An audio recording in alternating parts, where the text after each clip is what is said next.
and able to support you in every steps.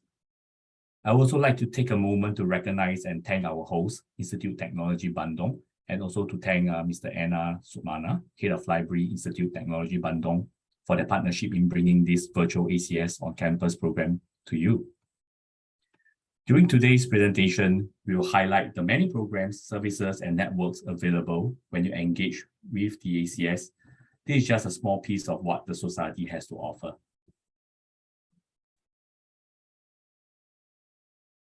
Okay, so some virtual house rules. So remember to rename yourself with your full name, and then remember to use the mute button when you're not speaking to avoid any background noises while the speaker speaks. And then you can raise your hand using the reactions button, the raising hand button before you speak.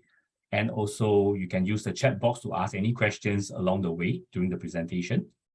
And then turn on your camera if your bandwidth allows so that we can see your handsome and pretty faces. And if you have to step away, just use the cross reactions, right?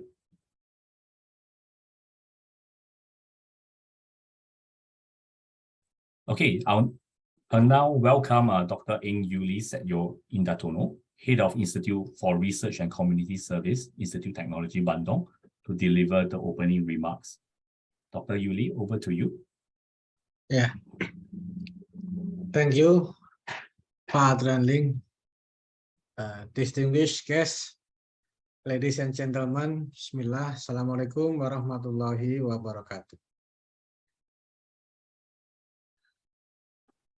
It gives me a great pleasure to extend to you a very warm welcome to Institut Teknologi Bandung, or ITB, in this virtual event. Particularly, I'm pleased to welcome you to the University Library of ITB, where American Chemical Society, or ACS, database is subscribed. Since around 2009, ACS publication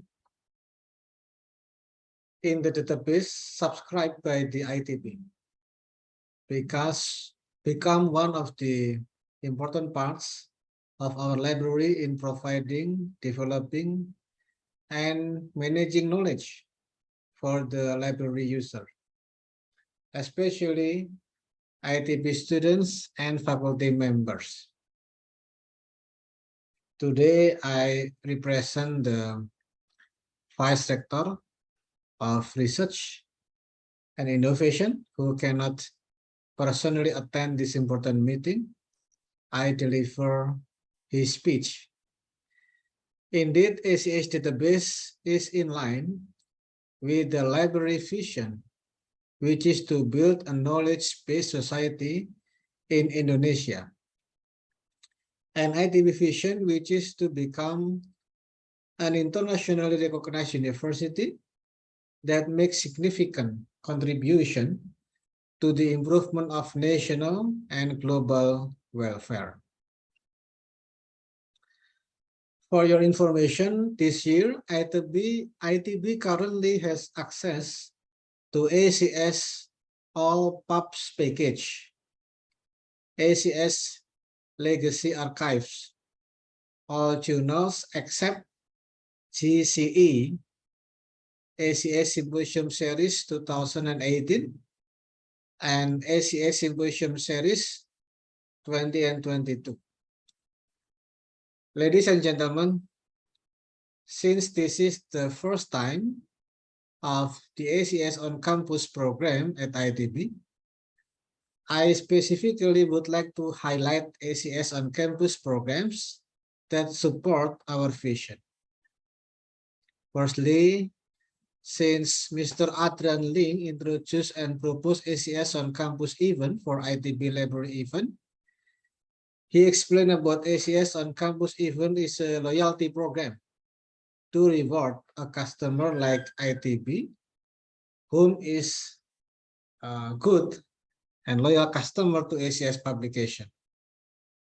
So based on the library archive report, we deserve to get the program. ACS on Campus is an initiative of American Chemical Society dedicated to support students, postdocs, and faculty members advance in their careers. The ACS on Campus program brings the world leaders in chemistry, publishing, research, science communication, and career development to university campuses around the globe by harnessing the power of ACS divisions, ACS membership, ACS publication, and chemical abstract services. I'd like to announce too that the library already activates the trial access for CAS SciFinder for period 25 of July to 25 of September 2022. So I encourage student and faculty member of ITB to use this trial access for CAS SciFinder. It is the most comprehensive database for chemical literature, searchable by topic, author, substances, by name or CAS registry number, or use the editor to draw chemical structures, substructures, or reactions. Later, it will be explained more and deeply into the event. For your information, if the statistic is good, it will become for the ITB library justification to propose subscription to ITB executive.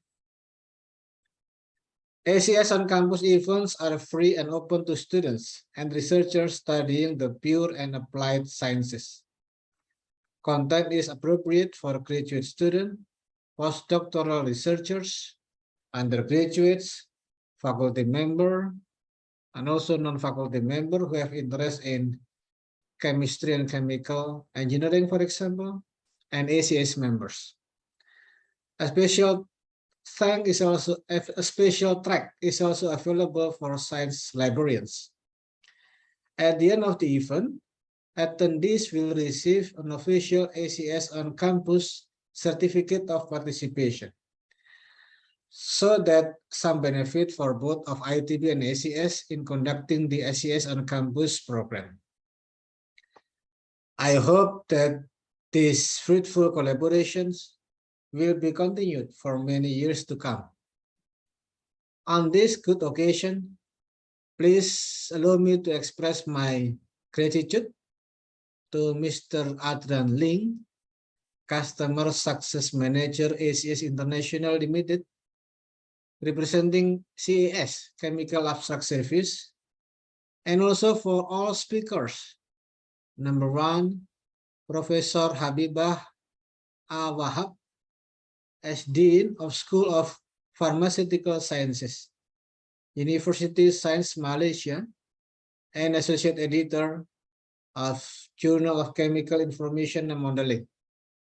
Number two, for Professor Kenneth Kam Wing Lo from Department of Chemistry, City University of Hong Kong, and as Associate Editor, Inorganic Chemistry. Number three, for Dr. Fang Men from National University of Singapore, and as Editorial Advisory Board Member of the Journal of Chemical Education. Number four, for Miss Pamela On, as Senior Customer Success Specialist, CAS, who have trusted and supported ACS on campus program at ITB. And of course, my special thanks go to the ITB library team, Pak Ena as the head of ITB library, Pak Yoka as a head of user and literacy services at the library, and for all members of ITB library. I saw here there is a Dwina, and I'm searching the name, yeah. I saw Dwina, maybe Sarah, yeah. And all ITB library member as a strong team. And also for Mr. Wandi Purnama as academic sales manager of I Group Asia Pacific Limited, who have dedicated their time to organize this program and to make this event possible. Finally, I wish you all a productive workshop and a successful program. Thank you for your attention. Wassalamualaikum warahmatullahi wabarakatuh. Thank you very much, Dr. Yuli, for your opening speech. It was really a pleasure to have you here. Okay, so this is our today's program agenda. So basically, I will be the next speaker to guide you through some ACS resources to grow your future. And then we also have some peer reviews from Prof. Habibah and science communication from Prof. Low, advanced scientific leadership through chemical education from Dr. Feng, and then how to use SciFinder for your thesis writing from Ms. Pamela Wu. And then also some library resources to share with you by Mr. Yoka Adam. And then a closing remark by myself.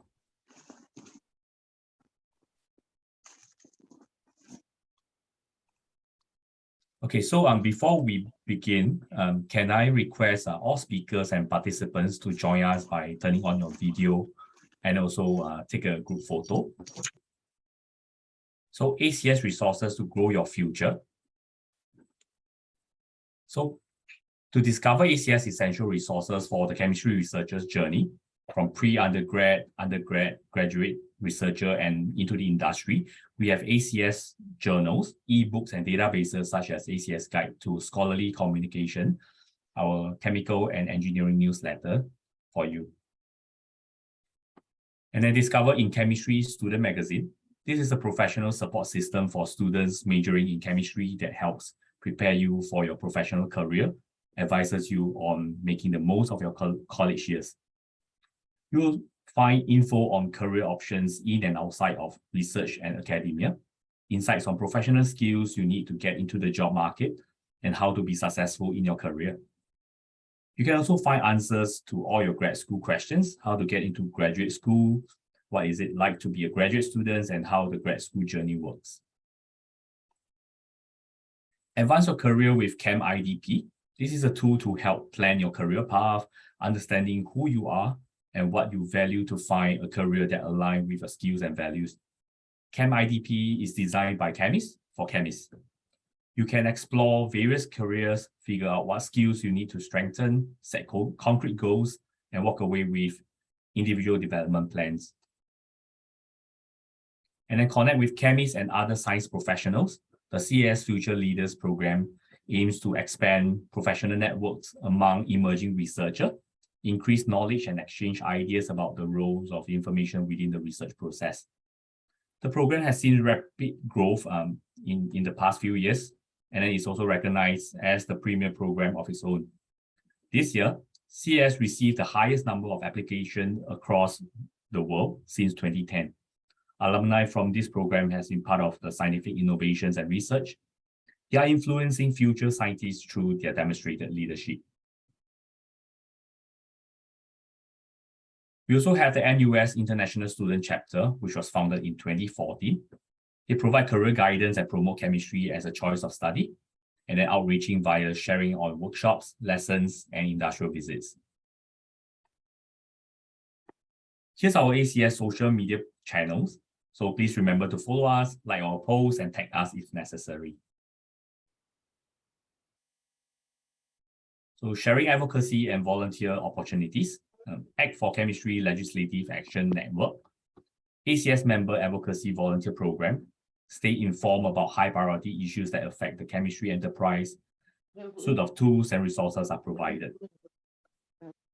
So volunteer opportunities, a community-based program that brings together scientists and children to do hands-on science activities, to sharing resources with high school chemistry teachers, to Chem Club, to science buddies. As for science and human rights, the ACS is uniquely positioned to address issues of human rights and scientific mobility abridgments. Last but not least, ACS Public Policy Fellowships. The ACS Congressional and Science Policy Fellowship programs provide a unique opportunity for ACS members to gain practical experience and insights into public policy. Okay, so become an ACS member now. Okay, we have this special offering of a 50% off membership for ACS on campus attendees today. You can check your inbox for membership email after this event from ACS on campus. Okay, so these are just a few hundreds of resources ACS has, and to help you succeed at every stage of your professional life, from college to career and beyond. Thank you very much. And then next, I would like to introduce Prof. Habibah Wahab. Okay, so she's the Associate Editor, Journal of Chemical Information and Modeling. She's currently the Dean for School of Pharmaceutical Sciences, University Sains Malaysia. Prior to this, she served as the Director General of Malaysia Institute of Pharmaceuticals and Nutraceuticals, Ministry of Science, Technology and Innovation. Today, she's going to share with you an introductory guide to peer review. Over to you, Prof. Habibah. Thank you very much, Mr. Adrian Ling. So let me start sharing my screen. Sure. Right. Thank you. Where is my screen? Okay.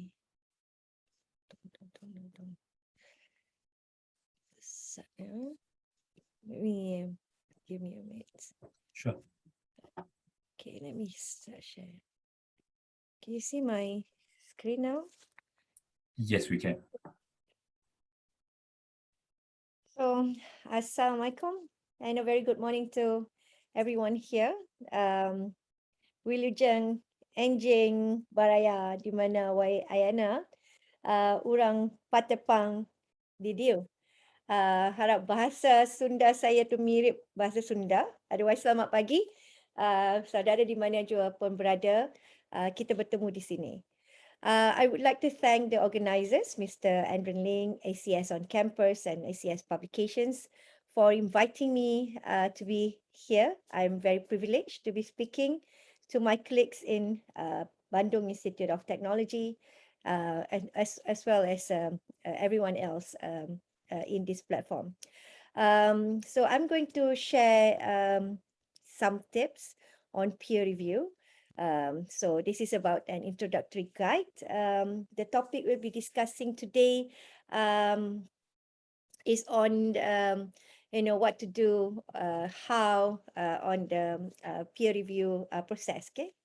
As Andren introduced just now, my name is Habibah Abdul Wahab. I'm with the School of Pharmaceutical Sciences, University of Science Malaysia since 1999.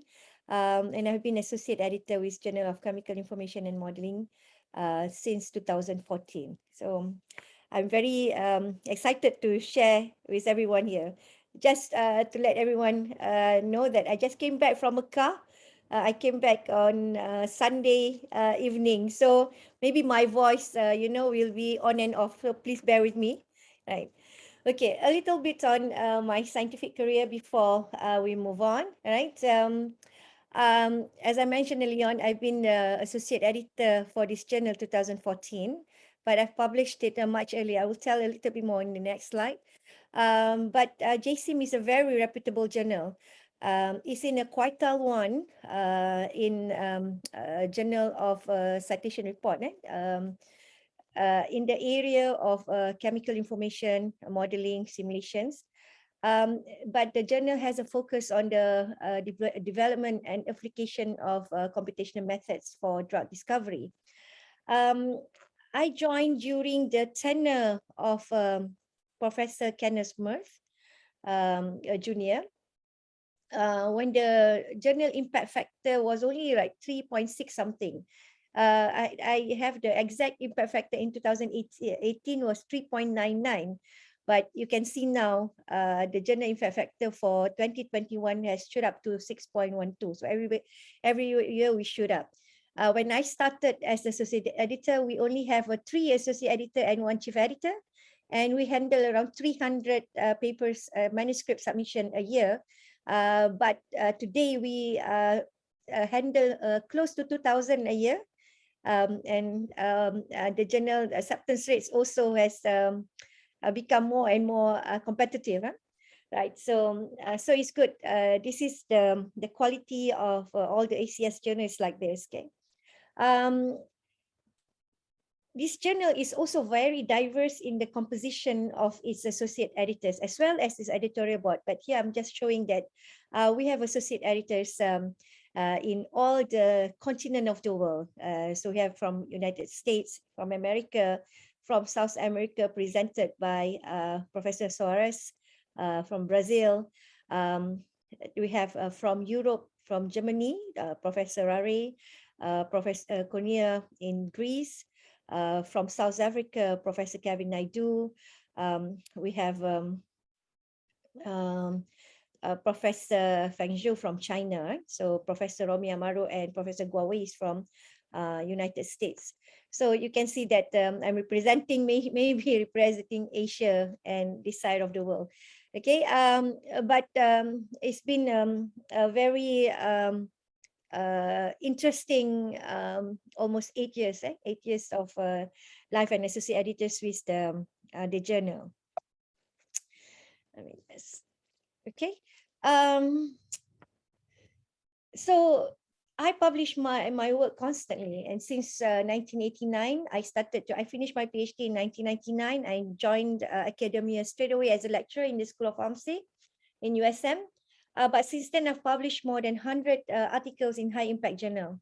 Not trying to be showing off or bragging about the publication. I just want to know that I just want to let everyone here, and maybe everybody here has been publishing, and you all agree with me that as a researcher, publication is very important. You have to publish your work. As I mentioned that I've been associate editor for Jcim since 2014, but I started publishing in Jcim itself only in 2004, after 5 years. But I have been active reviewers for the journal in 2008. So it takes like 3-4 years before people really know me. By the time I become associate editors, actually, I was Jcim top 10 reviewers. So that was, how important is, landing your paper in good journal and getting people to know you. So my point is my scientific career actually started with my publication. And I think my peers start knowing me from my publication. So in academia, I cannot stress enough why we should publish our work, right? First is your, you have to contribute to make the knowledge, improve on the knowledge. And it's also an ethical and professional compulsion to communicate one's research. So this is basically your key performance and indicators as a scientist or researcher. And it's also peer recognition, as I mentioned early on. This is a very obvious academic pressures. Academic reputation depends on recognition among a wider community of peers or research field. So publish in a good journal, so that people can actually pay attention to what you are working on. Okay. And also promotion. I see now in Indonesia that young and younger people are getting promoted to become guru besar or professors very fast because they actually publish in good journal and publish many good journals. Okay, so publication is actually the currency of employability these days. It's very hard for your career to progress without publication, even in Indonesia or Malaysia. Okay, and in Malaysia especially, we are looking at people who are publishing in ISI journals or Q1 and Q2 journals. So good publications is indeed a main criteria for promotion. Okay, right. But publishing in scientific paper, in scientific journal, it's not very straightforward. Many of you have published here, and you will agree with me that it's not easy. It can be challenging, as nicely described by this cartoon by Nick Kim. You can see that before your paper, when you submitted before your paper get accepted here, you have to pass through so many processes. These are the peer reviews. And maybe the end here, you see the editors with some X, who decide on the acceptance of your work. Okay, so peer reviews actually are the rate limiting step. We're talking in chemistry language, is the rate limiting step your publications. Okay, and our talk today will give you some introductory guide on peer review process. So let's look at the basics of peer review. What is peer review? How is it beneficial? What are the key steps involved? And what is meant by peer review integrity? Right, so what is peer review? Right, so peer review is central to scientific publication. It is the practice of subjecting scholarly work to the scrutiny of experts in the field with the goal of validating and improving the content prior to publication. So in essence, scholarly peer review is the endeavor of one researcher to offer another researcher advice about the acceptability of an idea, concept, or activity. So it plays a central role to scientific publication, and it seeks to validate and improve the content prior to publishing. So peer review is actually, at its heart, is a community-wide work, wide effort. So your work is actually being validated by your peers before it goes to the public. Okay.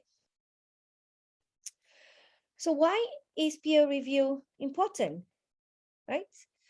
So first of all, it is important because it actually determines relevance and suitability of your publications, while at the same time it upholds a scientific and integrity, because your reviewer will check on all these things. Okay, and it's also give reviewers and the authors the chance to learn from each other.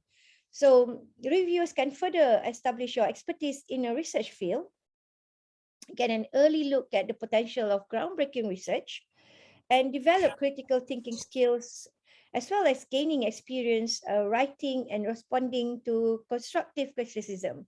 So one of the most important steps in peer review is actually how you answer to your reviewers. Okay, so that is a critical step. We will talk about it later. Okay, and with peer review, it is hoped that it will maintain a high standard for published research, and it's reduced disinformation or confusion information in the published scientific literature. Okay, and it also helps maintain a high standard for published research. Okay, and it's a pay it forward action. So as a research active member of the scientific community, participating in peer review is an important way to engage with others in your area of expertise. Journals also expect authors to participate in peer review. So a rough estimate of how many reviews you should complete, right, depends on your paper. So basically there is a guide number. So for each paper, you are expected to review 3 other papers. So this is actually, in Islam, we say Fardu Kifaya is also your, your obligations as a researcher to help other researchers in peer review. Okay, so everybody has to play a part in it. So let's look at the peer review steps. Okay, what happens when the authors start clicking the submit button, right, on your platform, publishing platforms? So when you write, you submit manuscripts. What happens after that? So here is an overview that will delve into details of certain steps later in the presentations. So when you click submit, right, there will be an initial pre-screens. So this handled by in ACS and also many other journals, journal publishers. The pre-screens is also handled by the editorial office. Okay, So we'll talk about this later. Then after the pre-screen, the article, the manuscript will be sent to the editor-in-chief, who will evaluate the scope, merit, novelty, and the significance of the manuscripts. Okay, and then EIC will actually assign it to associate editor or handling editor, who will further evaluate the manuscripts and selects pre-reviewers. So you have two editorial checks actually. One will be the editors and then the associate editors, because this has to be done in advance before we send to the peer review, because we want to reduce the time taken by the peer reviews on the manuscript. If the editors feels that the manuscript is not ready, so we'll probably reject it first, okay, or we transfer to other journals, okay, right. So if the manuscript have advanced to peer review process, okay, in general, you will get, the editor will assign or will invite not three to four, definitely more than four, right? Reviewers. They will invite the reviewers to give a feedback to editor as well as the authors. Okay. So here, the decision is also based on the peer review. Sometimes the peer reviews didn't agree. Probably maybe one will say a minor correction. The other person will say major. And in my journal, actually we take the opinion of 3 reviewers before we make a decision. Okay. As I also said, editor, my job is actually to educate, if there is a discrepancies in peer reviewing, right? So basically, if the manuscript is sound, basically the reviewers tend to agree with each other. Okay, right? And then it will go to the associate editor, who evaluates the reviews by the reviewers and decide whether the manuscripts need to be revised or to be accepted. So majority of the articles, very, very, very rare that the manuscript will go straight to accepted. And usually you have a little bit of minor corrections. And we also see seldom that manuscript also have to conduct a major revision. And majority of the papers also will be rejected, right? Sometimes we reject not because of the I have to say this, we based on the peer review. Sometimes we reject, sometimes if the reviewers disagree, right? That sometimes we will decide to allow the authors to revise, but sometimes we also agree with the reviewer that the manuscript needs to be rejected or transferred to other journals which are more suitable for the manuscript. Okay, right. This loop can go through to 1 or 2, 3 times. Okay, right. So the time from submission to decision varies actually. It can be as fast as 4 weeks for some journals. In my journals, can be up 3 weeks because we give the reviewers 21 days to complete the review. Some reviews are very good, right? But on from time submission to the first decision, talking about the first decision, okay? And on average is about 12 weeks average across the ACS portfolio, okay? Right. I think 12 weeks is times 2, it's the whole acceptance, okay? 4 weeks is the first time the decision. Okay? Right. Then we look at the peer review integrity, right? Because to maintain the integrity of your manuscript, of your paper, of your published paper later on, is also important for us to maintain the integrity of the peer review process, okay? So these are very important to the entire scholar community, including the publishers, funding agencies, and institutions. So peer review integrity breaches can lead to negative consequences, including loss of research funding, rejections of published articles, and loss of employment. So this is why peer review integrity is very important. But we have seen some examples of peer review breaches in practice in ACS. These include reviewer identity fraud. For example, author creates separate emails account and reviews their own manuscript. I think these days it might not very easy to do this fraud, maybe before, because nowadays the editor will actually check how many papers have you published in the area first also. And we check a little bit more of the history of the reviewer before we assign the reviewer. Okay. And also, but I have heard this thing happens, identity fraud from my colleagues, but not in ACS. Okay. And also reviewer as someone to complete a review on their behalf without first checking with the editor. So all right, this happens. I didn't know how to the extent it's happened, but it has happened to me when a reviewer, he said that he has not the time, but he recommend that his postdoc to help him. So actually the editor agree. But sometimes we didn't know if the reviewer that we assigned actually asked someone else to complete the review on their behalf. So that is not very ethical. So I usually, sometimes I do have my postdoc, some opinion of my PhD student. I actually write some part of this, those days when I was doing the review, some part of this reviews. I also have asked my students to check, something. So that is okay. As long as you inform the editor, it should be okay, right? And another thing is reviewers reveal identity to author during peer review without editor's prior approvals.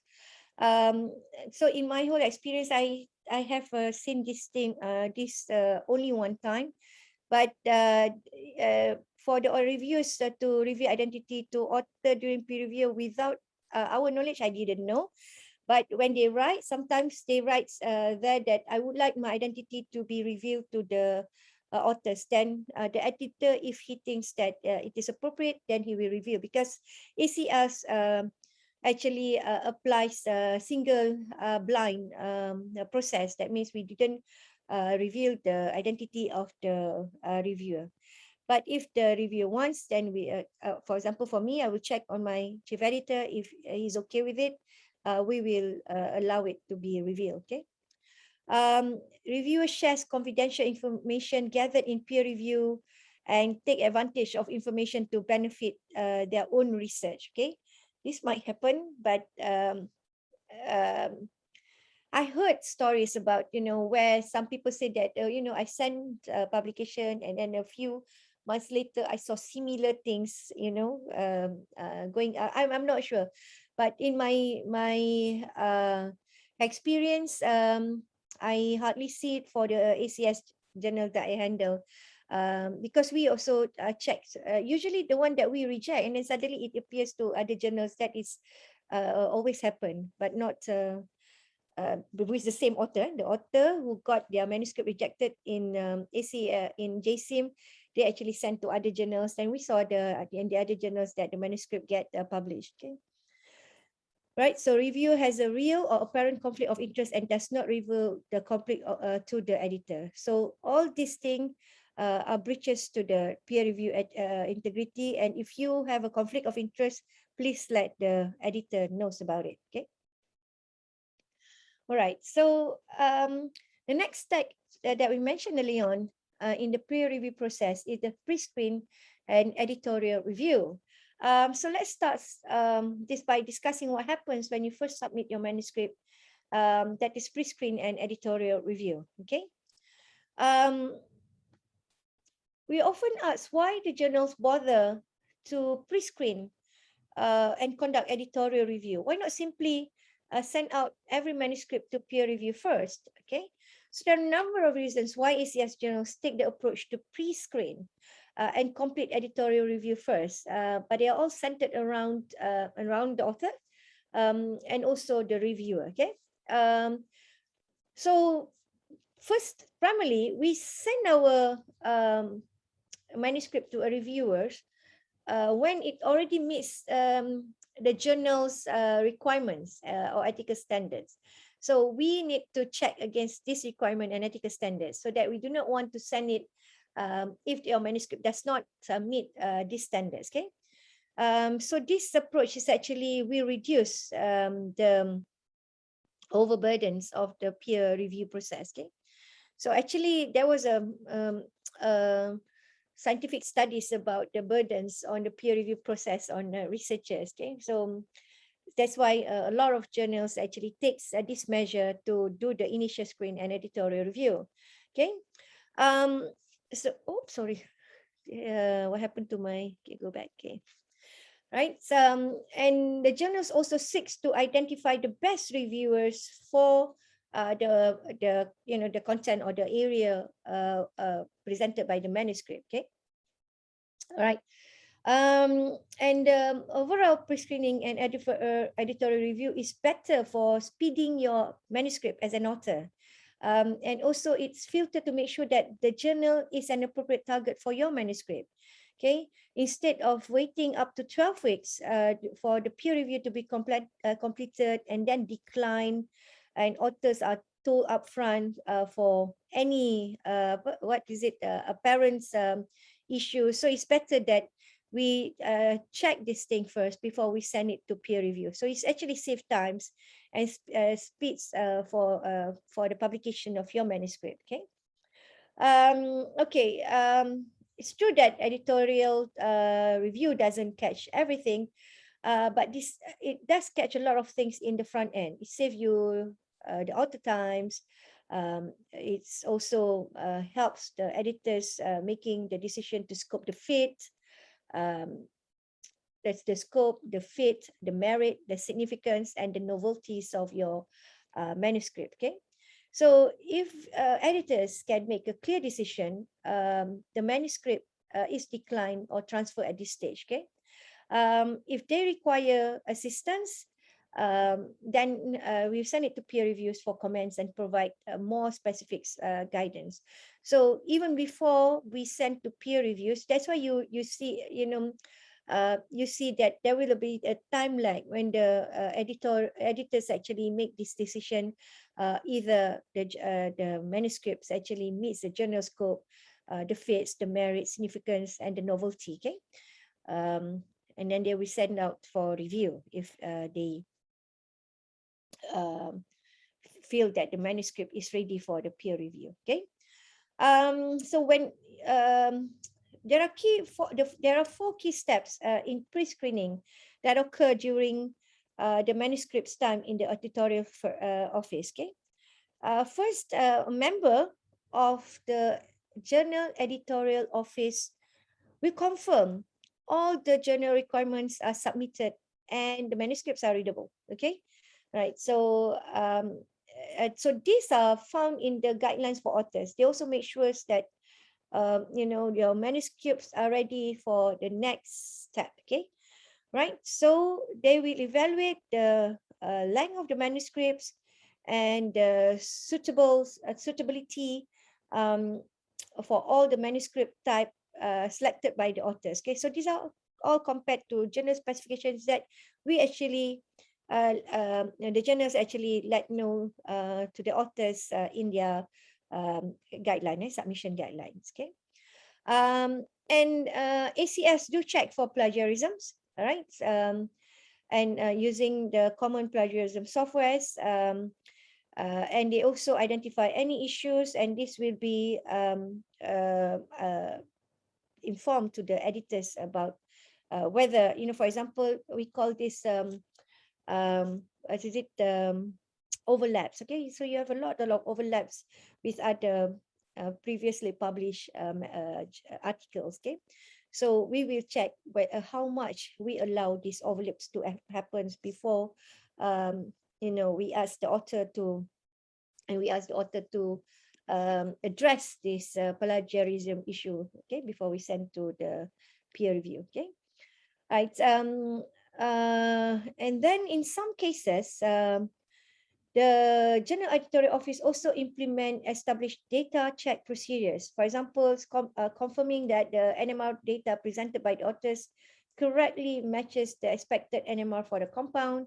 And for our journals, we check whether they share their, we call it data sharing and availability. Or for example, you use a source code that you develop yourself that used in the that you apply in your manuscript. We would like to have those things shared, and we would like you to have this thing provided in your submission as well.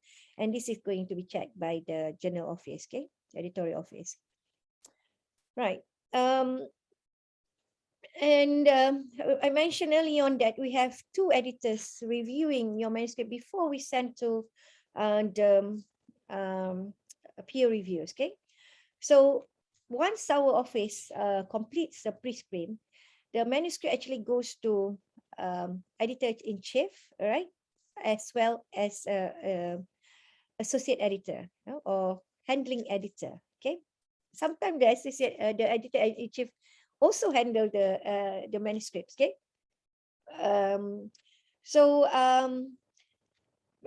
As I mentioned that in our journal, we have around 8 associate editors. Actually, our fields of expertise are slightly different from each other. My field may be more on the molecular dynamic simulations for drug discovery. I was looking at more complementary of modeling and wet lab experiments, okay? But some of my colleagues are very theoretical. Some of my colleagues, like Professor Rari, is actually developing, software for drug discovery. So we all have a different set of expertise.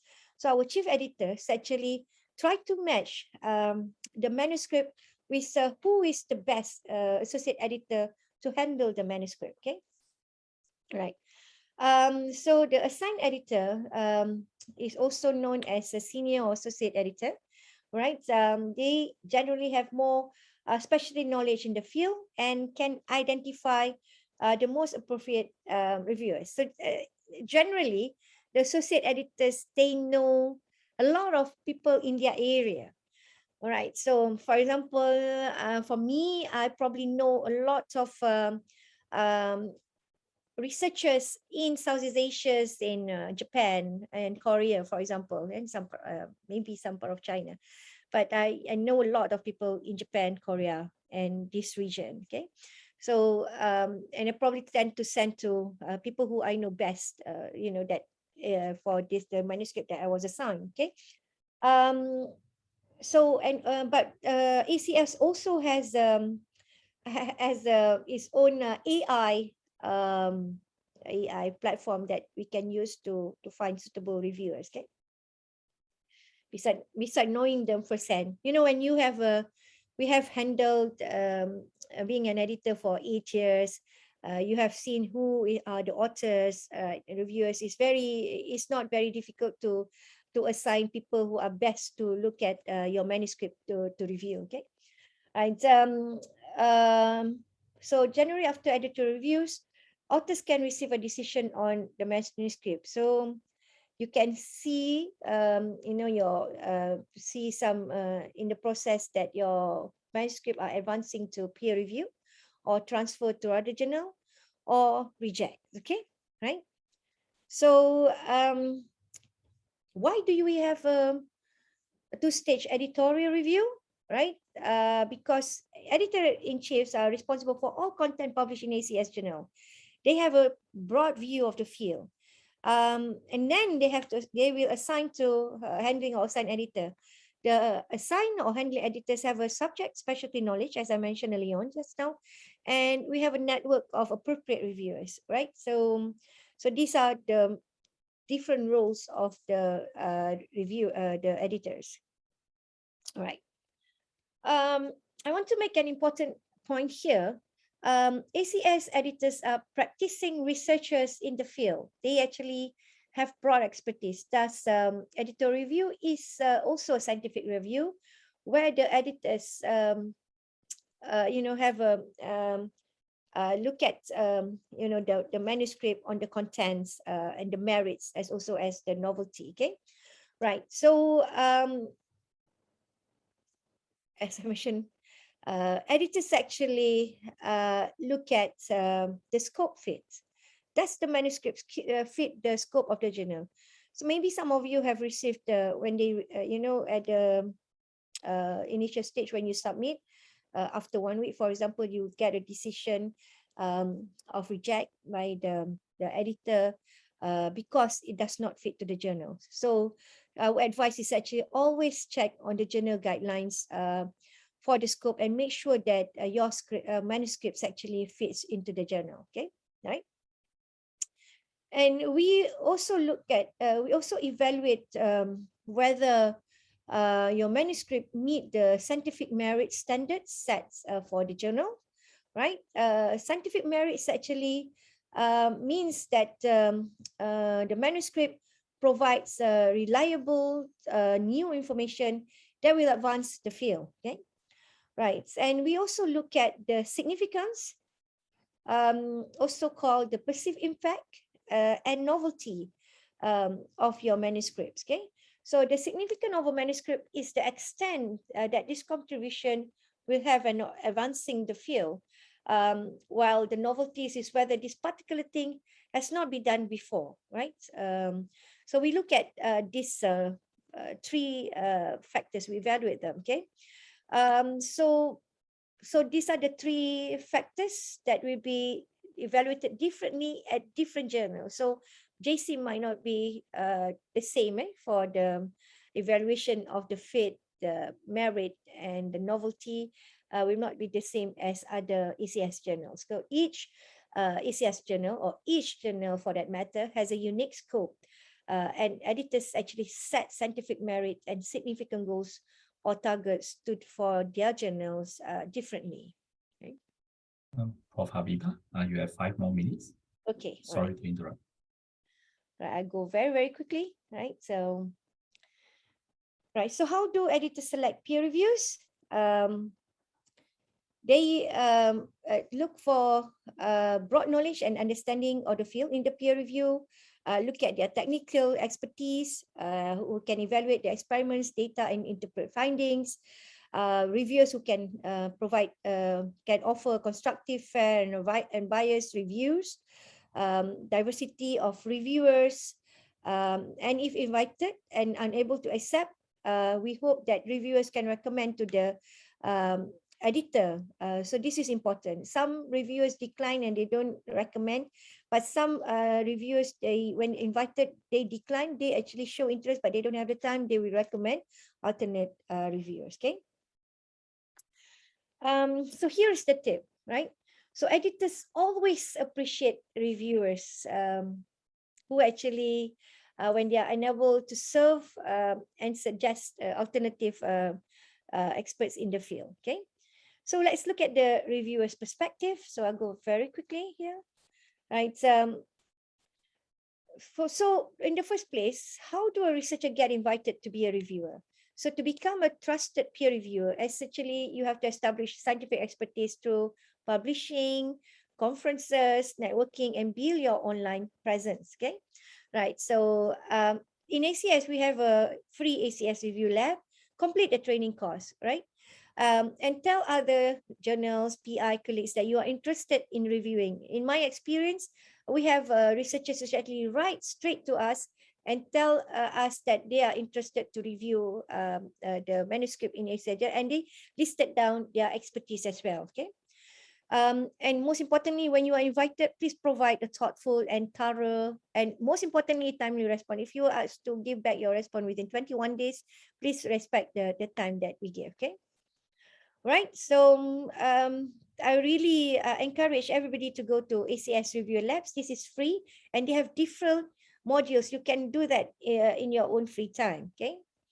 What is a good peer review? Right.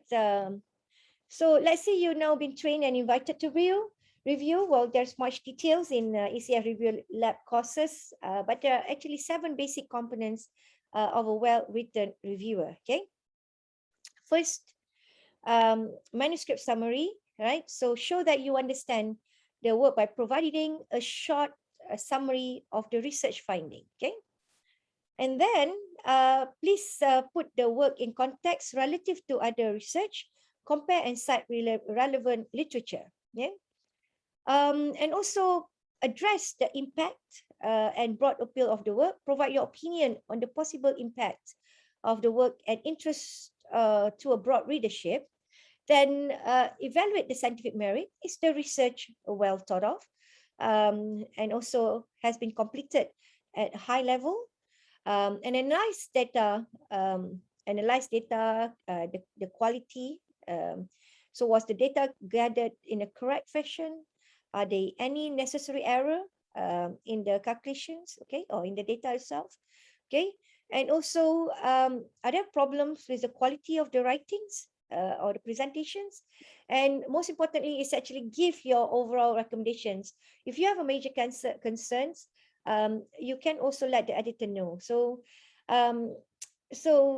it's a good practice to invite reviewers to distinguish between major flaws that must be addressed before the articles being published, and also minor suggestion that improve the manuscript, but aren't deal breakers. Okay, so in all cases, you should substantiate your reviews with good science wherever you can, not just an opinion. Okay, right. Very quickly. Reviewers can also give feedback that is given private to the editor.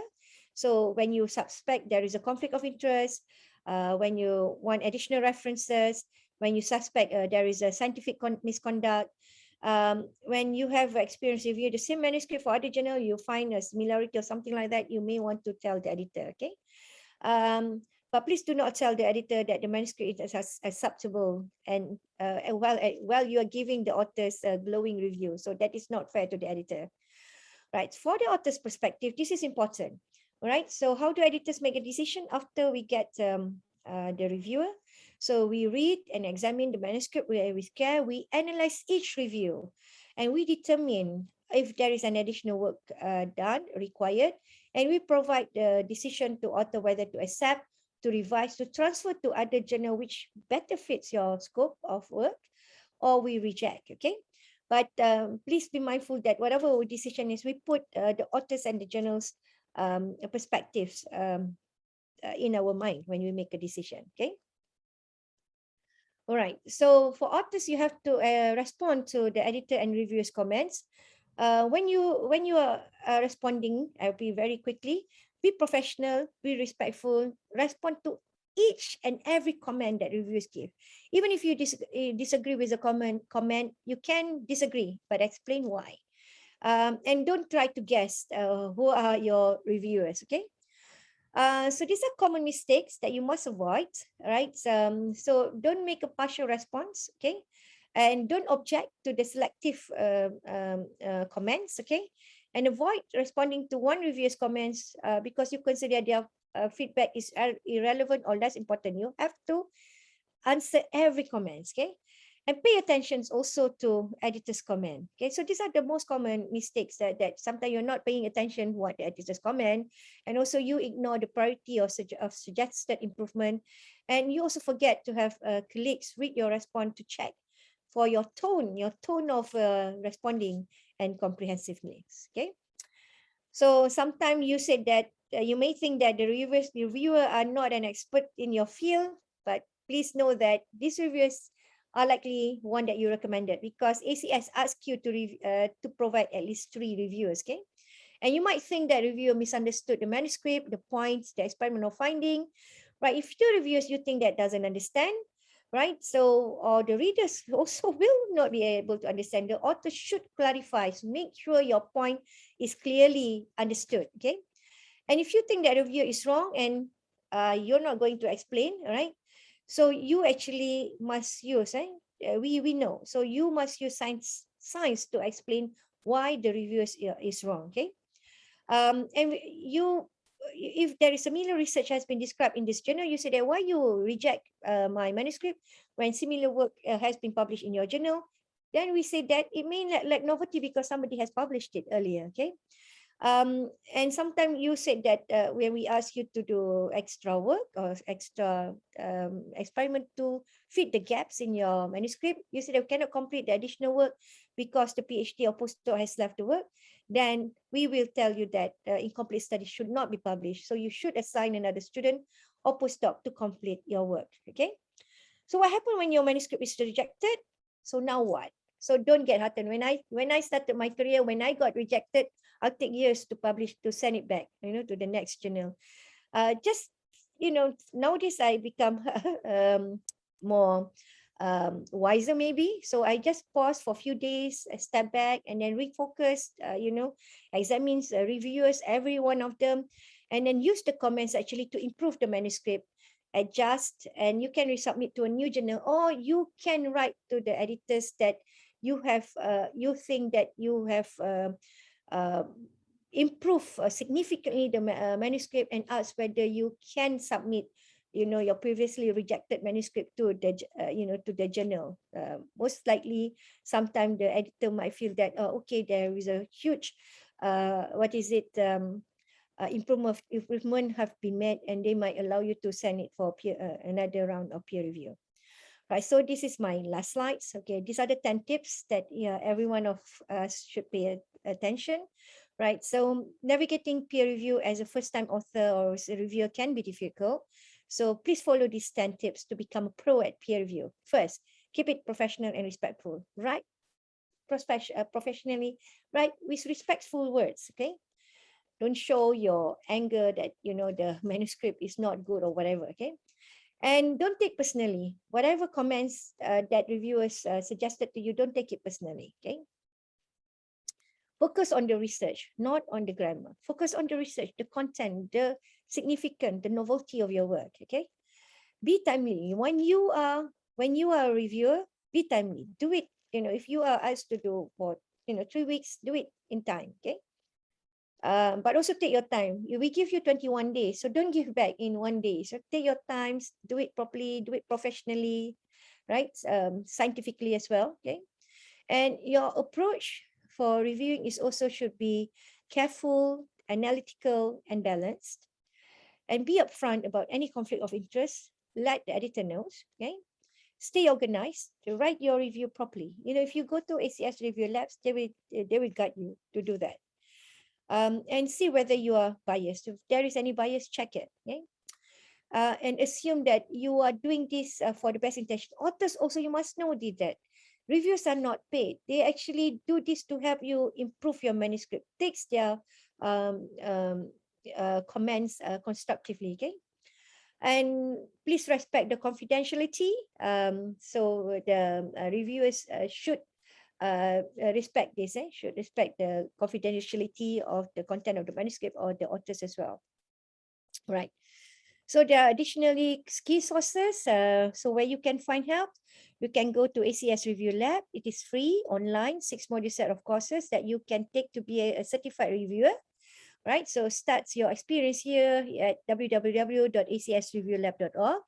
And we also have ACS Publishing Center that can be found in https publish.acs.org/publish/ which contains journal-specific information, and also go to updated ACS Guide to Scholarly Communication Online. All right. Okay. I think I am done, and I'm very happy to take questions. Okay. Thank you, Prof. Habibah. I think we have a couple of questions, but we are slightly overrun. So maybe you can try to answer them in the chat. I think sure. Mandy posted 2 questions. What is the rejection rate of JCIM, and how long it will take from articles from submission and accept the article? Yeah. Right. Okay. And okay, so I will turn it over to Prof. Kenneth Low first, or you answer them in the chat. Is it okay? Yeah, sure. All right. Okay, I'll do All right, that. great. Thanks. So let me share the profile. Okay, so I will turn it over to Prof. Kenneth Low. Associate Editor of Inorganic Chemistry. He is currently a professor in Department of Chemistry at City University of Hong Kong since 1999. He's also the program leader of Bachelor's Chemistry. Today, he will share with us an introduction to science communication on how to talk to journalists about your research. Prof. Kenneth Loh, over to you. Thanks very much. Good morning. Can you see my slide all right? Yes. Okay. So first of all, I'd like to thank the organizers for this very kind invitation. It's really great for me to give a talk this morning. I'll keep my talk shorter than expected because of the limitation on time, but I try to cover as much as possible. So I'm based in Hong Kong and I'm working in the Department of Chemistry, City University of Hong Kong. And I took the liberty to change the title of my talk a little bit using a more general title because of the audience. I think it would be more appropriate to address all these points that I'm going to talk about. And the title of my talk is Cultivating Your Scientific Presentation Skills. So introduction, what are the benefits? So there are some key benefits if we can communicate with outsiders, our peers and other people, or even the general public. If we can convey our messages and present our findings. Why? Number one, we can share our research idea broadly. We can increase our research exposure, let them know what we are doing, what is new in our research. And also, by doing that, we can let them know our new findings, new research areas, and so on. And also, by doing that, give and take, at the same time, we can also receive feedback from the public, from our peers. So from the audience, including other scientists, and this feedback would be very valuable in many cases. I mean, when you develop your professional career, you see that in the future, I know that most of us are graduate students and even undergraduate students. Believe me, I mean, during your career path, you see that the feedback from your fellow students, co-workers, and even non-experts in the area would be very valuable in improving your own work. You can also inform and teach others about your research discipline, especially important when we are presenting to an audience of different areas and backgrounds. I'm trained as a chemist, inorganic chemist, but from time to time, I'll also give a talk to different audiences. Like today, I'm giving a talk to the graduate students and also undergraduate students, university. Sometimes I will be giving a talk to a department, and sometimes I'll give a talk in a symposium that is not really directly related to chemistry, for example, biology. And that would be very meaningful because I can also learn something new myself. And by doing presentation, we can also build our brand and also our name recognition to enhance the visibility of our university, institution, our department, and also ourselves as well.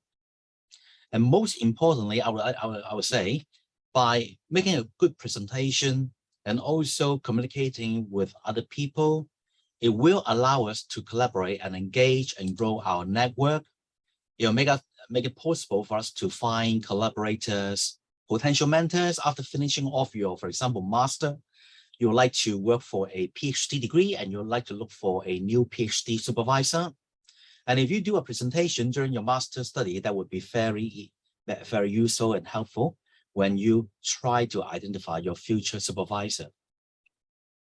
Now, of course, to explore opportunities as well. Now, so in general, today I would like to summarize or divide the talk into two kinds of presentations. The first one is poster presentation, and the second one is, in general, I would say slide presentation or oral presentation. Now, for the posters, it is broadly used by students at various stages, undergraduates, master students, PhD students, and so on. It can be in-person posters and also virtual as well because of the pandemic that started in 2019. For the COVID-19, unfortunately, many in-person events have been delayed, canceled, and so on. But at the same time, I would be very glad to see that actually there's a change of format of presentation gradually to the online mode. I mean, these virtual presentations like the webinars are not new, but are they as common as they were in the past 2 or 3 years? Definitely not. With this pandemic, with this COVID, limitation of traveling, attendance of in-person meetings. I think all these virtual presentations would definitely showcase their valueness. People don't need to travel, just like ourselves. I'm in Hong Kong now, equally hot in Indonesia, but I'm giving a talk to the audience in Indonesia. So I think this will totally break the boundary, geometric boundary. Of course, there are limitations. For example, in-person presentation. Apart from that, we can also have direct communications, and also during the coffee break, we can also form network. However, I still believe that virtual platform will definitely have its own valueness. So what about the meetings? It can be the ACS meetings that we organize twice at least for the national meetings every year. And also there are many regional meetings. There are also other meetings like the Chinese Chemical Society meetings, Pacific Chem, that's organized once every 5 years in Hawaii, Honolulu, and also the European Chemistry Society conferences. The second type of presentation is about the oral presentations. We can say that, sorry about the title, it should be over there, virtual posters, but in general, I'm talking about the slide oral presentation, and this is more common to advanced stage graduates, postdocs, and also scientists from academia, from the government, and also industry as well. In case you have not heard about this before, we are talking about the Acs Meetings. This is a homepage where the ACS will summarize all the presentations, oral presentations, and poster presentations, of course, with the consent of the authors. And this is a virtual platform where we can find all these presentations, and it's like on-demand availability. So I screen capped one of the web pages of Acs Meetings. It's not difficult to find. If you're interested, you just Google Acs Meetings and you'll be able to find everything. So in this screen cap, you'll see that there are a collection of featured events that were organized recently. For example, a few months ago in ACS Spring National Meeting, and also last year in the ACS Fall Meeting 2021, and so on. So apart from that, I'm sorry for the small font, but I'm not actually showing all these details. But just to let you know that all these can also be summarized in the form of the recent research. So it can be in the form of a poster in many cases, and also some oral presentations as well, if the authors decided that these presentations are made available to other people. So please check out Acs Meetings, where you'll be able to find a lot of information, especially about the meetings held in the past few years. There's also a new presentation format, not very new, but it's sort of like more considerate to the younger generation. I would say this is arising because of the fact that many conference organizers would think, oh, traditionally, the young participants, the students, can only present their results in form of a poster. And do we really want to give them more opportunity? So they designed these flash poster presentations. Usually, the format is very exciting, I would say. Each of these poster presenters will be giving like a short period of time. It can be 3 minutes, more or less like the standard, a couple of minutes. But in this particular case, which I just downloaded from the internet yesterday, from a PASC conference, you see that actually they are only given 40 seconds. So what happened is all these presenters, usually graduate students, they'll come online and they have submit one slide or two beforehand. So the conference organizer will play all these slides, and one by one, they will be going to the microphone and talk about their poster within that amount of time, like 40 seconds, 2 minutes. So that's why it's called flash poster presentations. This is really good because it will at least provide some opportunity for the students to practice their oral skill, their oral presentation skills. And also in general, these flash poster presentations are held before the real poster sessions. So these sessions are held where everyone is in the lecture theater. So it's like a quick preview to every one of us. So in case we find one or two or some of them are very interesting, we'll just go to the real poster session and deliberately go for that presenter and ask questions and read the posters. So this is not, again, entirely new, but I would say that there's a global trend that is becoming more and more common. I believe that in European conferences is even more common. A number of years ago, I remember I attended a conference in France, and they had this format like communication. So the communications are very short ones. It's like the research paper communication, very short ones. We're talking about like 2 or 3 minutes, and every student will give their presentation, will have that opportunity. Now, because of the pandemic, as I mentioned earlier, people have also changed to the virtual platform. And there is also a trend called the Twitter posters. So maybe you're not a user, maybe you're a skillful user, but anyway, nowadays, I think in the chemistry community, a number of colleagues are using the Twitter quite regularly. And so a conference or symposium would also have an official Twitter account. They post their news for promotion, and during the conference, they update what's happening within the conference, some like soft material about the banquet, about the excursion. But there's also a very important component about these posters. All participants are very welcome to present their finding in the form of a posters, but this poster would be in the form of like one slide. So it's basically, it's like a photograph. So you can upload your poster in the form of a photograph, and then you just use hashtag to tag that particular conference. And the conference will provide you with information. For example, conference ABC posters, you will have a hashtag before it. So when you upload your material, you just use hashtag conference ABC posters. So anyone, even the public, when they find that particular hashtag, they can be directed to your poster. So this is very good because I would say it will significantly enhance the visibility of your work. Of course, we can also have all these username. If the conference has a particular name, that must be. So you can just directly tag them and the organizer will get to know about your submission. So if you are interested, you can also take a look at this YouTube video, which I found yesterday by Mike Morrison about these Twitter posters for scientists.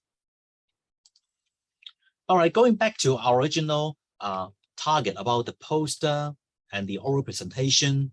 So first of all, a very important thing is we need to know our audience before the presentation. What are they? Who are the likely attendees? For example, they can be a group of students, like a research group, if you're doing a presentation within a group meeting, or you can go to a university, a department to visit them, give a presentation to the colleagues working over there, or the students studying over there. Or you may be going to a scientific conference. Within that conference, there are a lot of symposia. And within that symposium that you're attending, giving a presentation, actually is a bunch of people who are more knowledgeable about your work. So you have to make sure that, because that will play a very important role in deciding what material to put in, what you would like to present, and so on. So these are the questions that we need to ask ourselves, like the level of education of the attendees, how familiar they are with my topic, how big the size would be. Are we talking about poster presentations at any one time? At most, there will be less than several people. But what about the virtual format? Like now, we have 112 people in the participant list. So whether it's small and large, we'll also need to take care of that. We need to ask ourselves, how likely they know everything? What do they likely to know? Now, remember, within your own expertise, within your own community, people may be very well aware of the acronyms that you're using. For example, chemistry, I would say acronyms like abbreviations like IR, UV, visible. We talk about NMR and even DFT calculations. All these are common, are very basic to our community. But when we are making a presentation to non-chemists, like the general public or the physicists or biologists, maybe these abbreviations or jargons are less familiar to them. So we have to take care of all these. And how will you engage this specific audience? Similarity to what they already know. Can we have something that will be linking their knowledge with our presentation? So this is something that we need to think about as well. And finally, how can you make this audience want to know more about your research? In addition to the contents, of course, contents are the most important point. There are also other points that we need to consider if we want to give a very attractive presentation. To decorate it, to modify it. For example, we can excite our audience by using eye-catching graphics, images, figures, or even in some cases, cartoon to explain difficult concept that is almost very difficult or impossible to explain using words or tables. And even considering using video clip that will even make your presentation very attractive. So next, we need to develop our story. There are 2 steps we need to know. Number 1 is to compose our key message. Regardless, it is a poster or oral presentation, always do this. Write a 30-word summary of your research, and that will only take you 5 seconds or 10 seconds because you know your work well, okay? Now, you may think that, well, this is really redundant. Is it really necessary? I would strongly suggest that do not skip it. Because afterwards, after you get this particular one line or just a key sort of like idea, it will be very useful. Later, you can use it as an introduction of your presentation, or it can be a 1 to 2 minute summary at your poster. So for those who are really interested in your work, it's okay, you can tell the full story. But if you're presenting your posters and there's some non-experts coming around, and if you really like to introduce your work to them, this 30-word summary or 1 to 2 minute summary will be extremely useful. Okay, so after doing that, I would say test your summary on your colleagues, your fellow students to see whether it is compelling, attractive or not. If it is too boring, too plain, then just decorate it a little bit. So step 2, create a more detailed written outline of your presentation. So we need to identify and add information that we need to collect to support the outline, which is over there. And check the flow of the story to make sure that it is logical. And also don't forget to ask colleagues for input. Sorry, I missed that one. Over here, we need to identify what should be emphasized to be added or deleted. That means changes. What about here? When we have a more detailed outline, what is the purpose? Because we need to ask ourselves, is the main flow solid enough? It is concrete enough? Is it strong enough? Or if it is too boring, shall we actually add some side tracks to add the attractiveness of our story? So these are the things that we need to remember and take care of. And then we need to structure our poster. So this is a common outline, of course. There's no definite format, right? For a poster, it's really up to us. However, there are some key formats that most posters would contain. So I would like to summarize them over here. So the key components would be, number 1, the title of your poster, of your work. Number 2, author and affiliations. Usually the presenter will be the first author, and the corresponding author would have an asterisk, for the chemistry community. And they can be your supervisor or your supervisor's collaborator and so on, but they are the corresponding author, okay? So the more essential component also include this introduction about the work that you would like to present, some background, why you would like to do what you would like to do and so on. Methodology, I would say in general, we can only provide an outline because for the coverage of a poster, it is impossible to include every detail. Results will be the key component of a poster presentation. So usually we will free more space for the result because this is really important about what you have done, what you found out, and what you like to develop. Finally, a short conclusion will be very important as well, because that will also bring the attention of the audience back to the original work, why you would like to do what. So that is a conclusion. Of course, we thank the people who have helped you. We thank the funding agencies, and we also need to thank the collaborators in case their names are not in a title. And it would be good to have some references as well, not a long list, but some essential references. Maybe if your work has been published, then I would strongly suggest that you include that as well. Okay. So there's some more details over here, but they may be too tiny for us to take a look, but I will go over them later in different sort of like slides. But always one key word, one key concept. When I was a student, I was told that this is very important. Over here, figures, images, diagrams are better than tables in the form of a poster. Tables are better than text, because when you have a table, you can easily compare the values, compare the data readily. But having said that, a poster cannot be text-free.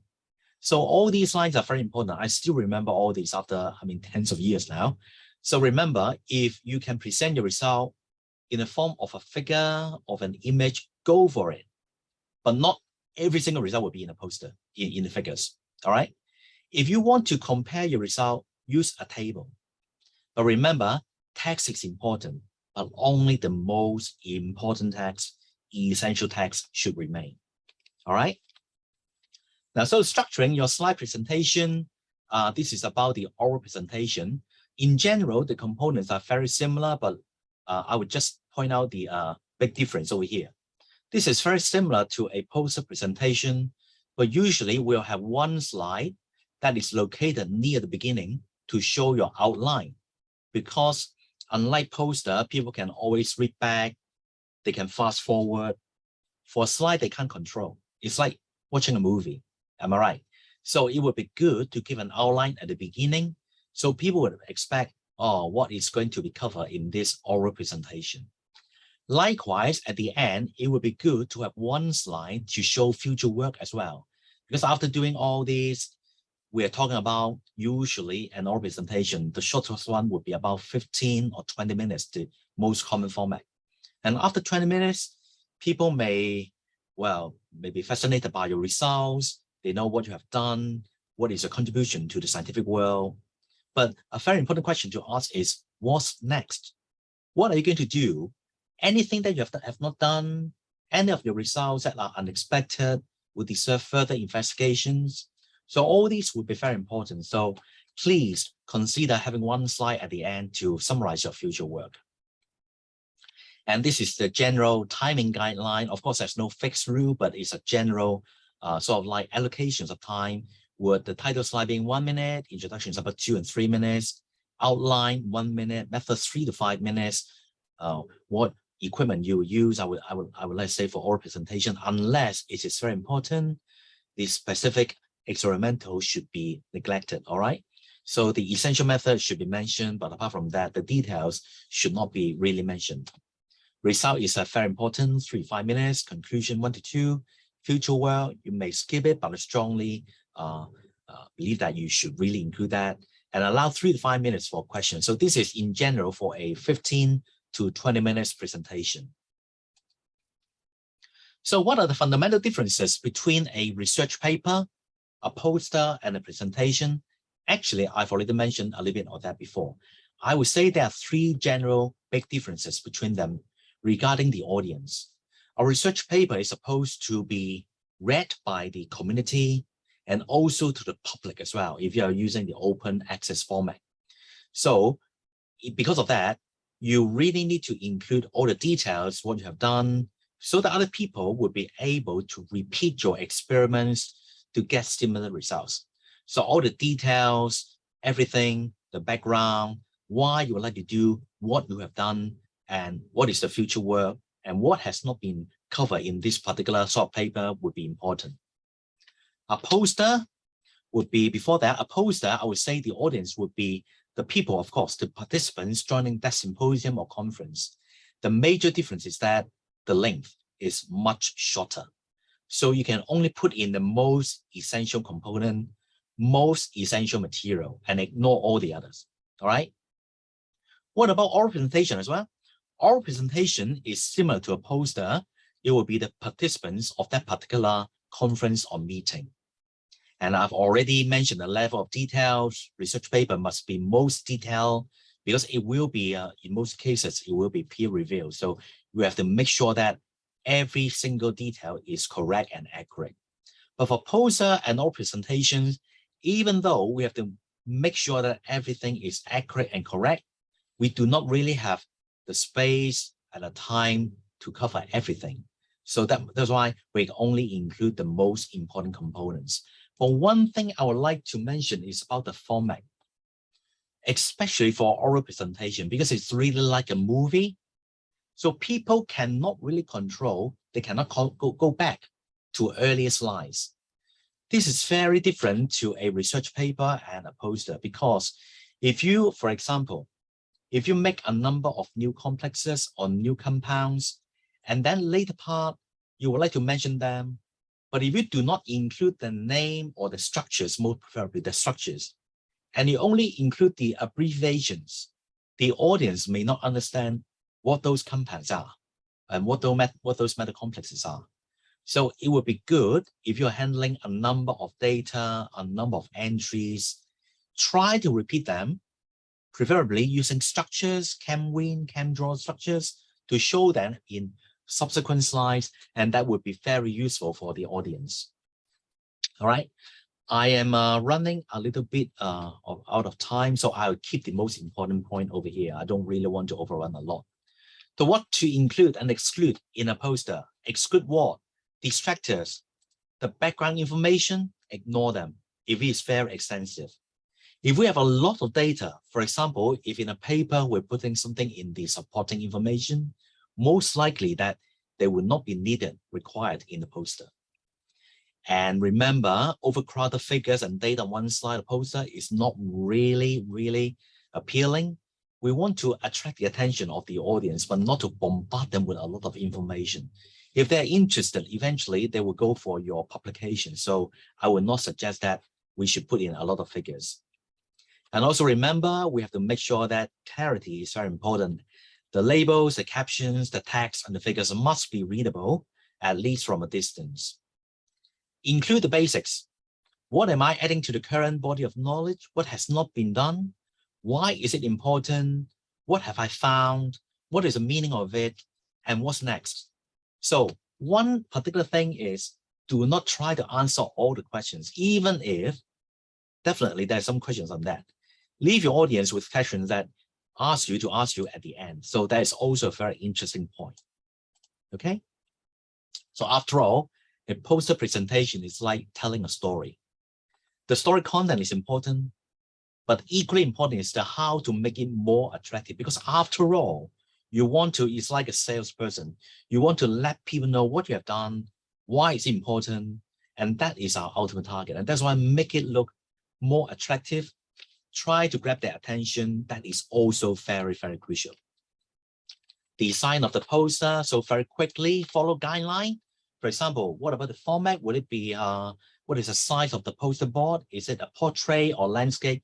Make sure, because if you do not follow all these guidelines, then it may not fit and there will be a disaster in the end. Organize your content and flow. Usually 2 to 3 columns would work best. You don't want to have one single column, because imagine if you only have one column, your visitor would be only reading from left to the right. It is really not convenient. If you have 3 columns over here, you can have visitors reading this part of your poster. Some participants arriving earlier may be reading the later part, so that would be more beneficial. Let your poster breathe. Do not try to include everything. For example, the margins and also the space between all these blocks should be broad. Make sure that it looks comfortably. Do not stress out your visitors, okay? Because they are not only reading your poster, but also a number of other presentations. Use graphic intelligently. And very importantly, it may not be the published figures that you're using. If you have time, you want to really attract the attention of your audience, of your visitors, try to make new figures that will be more appealing. This has been mentioned, use the right font and type size. Usually it must be big enough to be readable at least 2 feet away. That is a general guideline. Select a strong color palette. For example, if you use yellow or gray text, they would easily fade into a white or light color background. So avoid that. And always ask for a second opinion. All right. When we are preparing a presentation, maybe we are too into it, and sometimes we get lost. In many cases, I get lost myself. So ask your colleagues, ask your fellow students, ask your group members, ask your supervisor for comments. All right. Now for presentation, oral presentation, it will be quite similar. Make sure that you have the allowed format, otherwise distortion may result. And try to use professionally designed templates, PowerPoint, and other softwares are easily available now. That will save us a lot of time and effort. And sometimes it is good to repeat and use grid to unify to maintain consistency. For the font, we strongly encourage you to use sans serif because that will enhance the clarity. Sans serifs are the typeface that for each of the characters, there's no tail, no extension. For example, Times New Roman is a very is a negative example. It is a serif typeface, a font. So give you some examples in the commercial world. All these companies, if you take a look at their logos, actually they're using sans serif font. All these are without any extension, no little tail over there. And even our ACS on campus, if you take a look over here, yeah, ACS over here, they are using the same kind of font or typeface. Use colors, contrast, and spacing very similar to poster to make it look comfortably.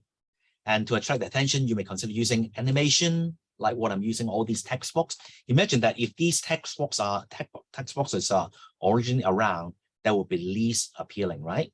So make sure that for flow, for emphasis, we can use all these. And then we move on to the preparation, presentation, answering questions. Print out your poster earlier on to practice. Don't be shy. Don't blame yourself for that. It's not cheating. Practice is very important. Always remember that. Make sure that it is readable. What can be seen, what cannot be seen, what images stand out, what images do not. Make sure that everything is readable. Try to make sure that you perfect your 3-minute story. That is the essence of your poster.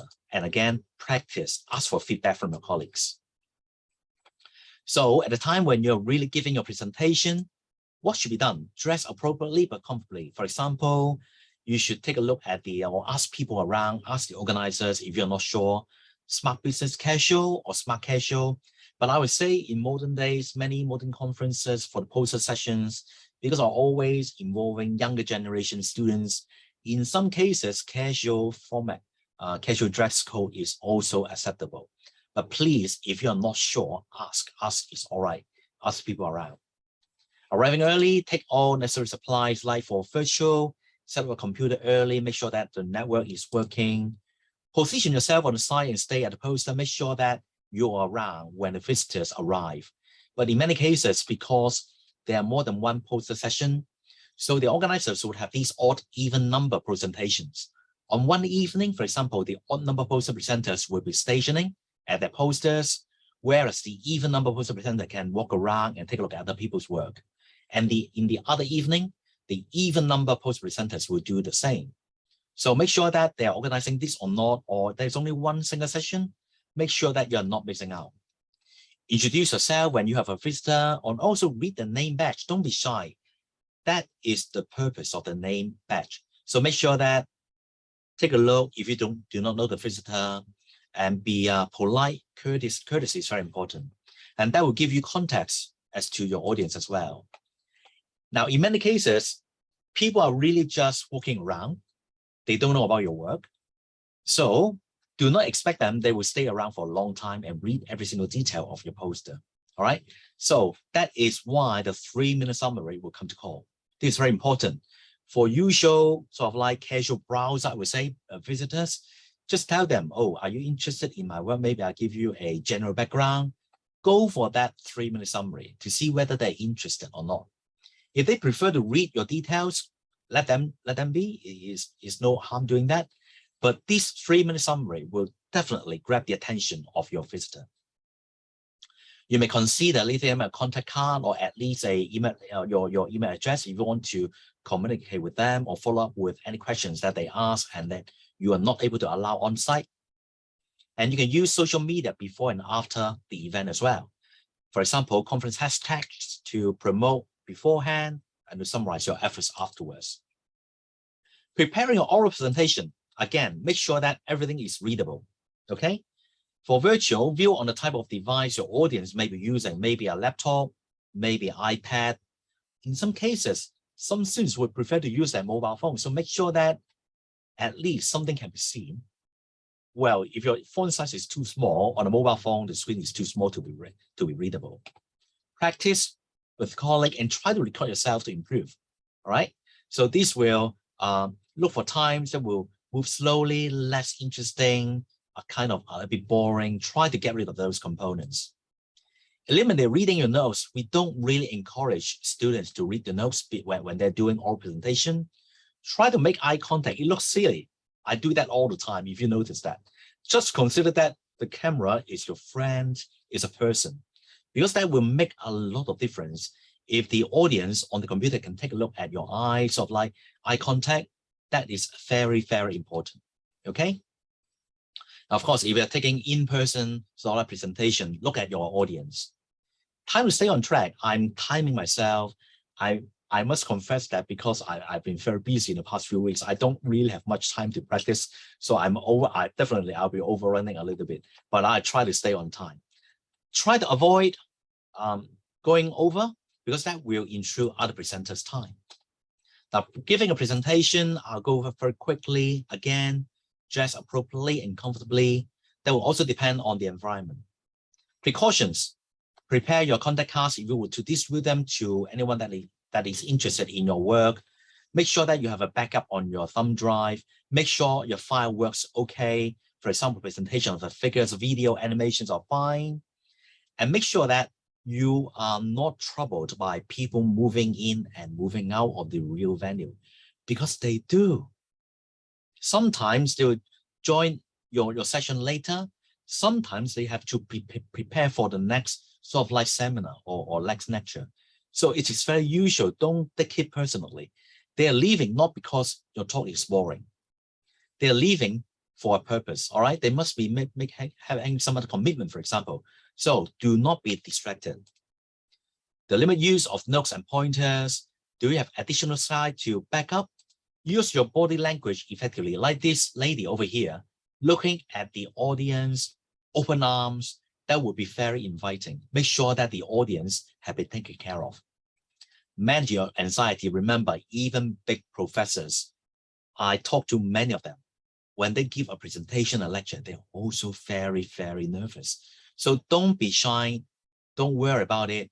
Make sure that you will practice much beforehand. It is okay to be worried, to be scared, to be anxious. Perfectly normal.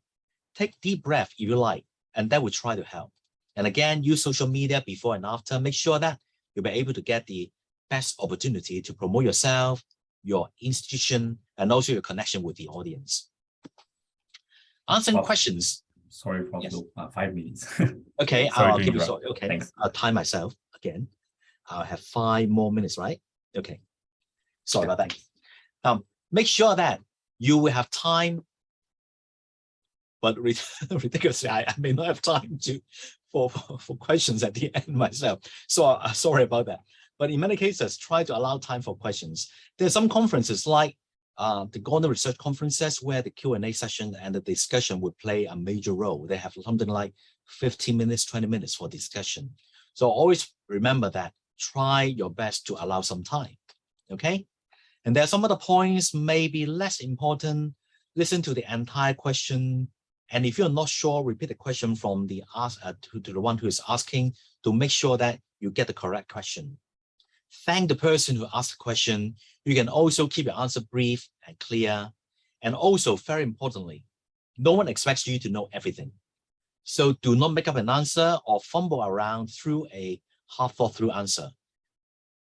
Excuse yourself, let them know that, well, I'm not very sure about the answer, but we may talk at the coffee break or afterwards or over email and so on.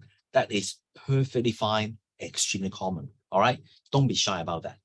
Again, very important. This is one liner I learned when I was a student. No one knows your work better than you do. They may be a Nobel laureate. They may be an outstanding scientist who knows everything. There may be your colleague working next to you. But remember, in this world, it is only you who will know your work the best, all the details, everything. So don't be scared. They're asking questions, not challenging you, but they just want to know more. And after all, their questions will help you improve and enhance your science. So be appreciated, okay? Virtual poster presentations very quickly. We can have some live, some are pre-recorded. How to engage with the audience. We can use chat room, allow the audience to use the other icons like hand raising. There can be different platforms like Zoom or Teams and so on. Familiarize yourself with the platform early, like a couple of weeks in advance. Ask your friend for help if you need technical backup, and plug your computer in earlier.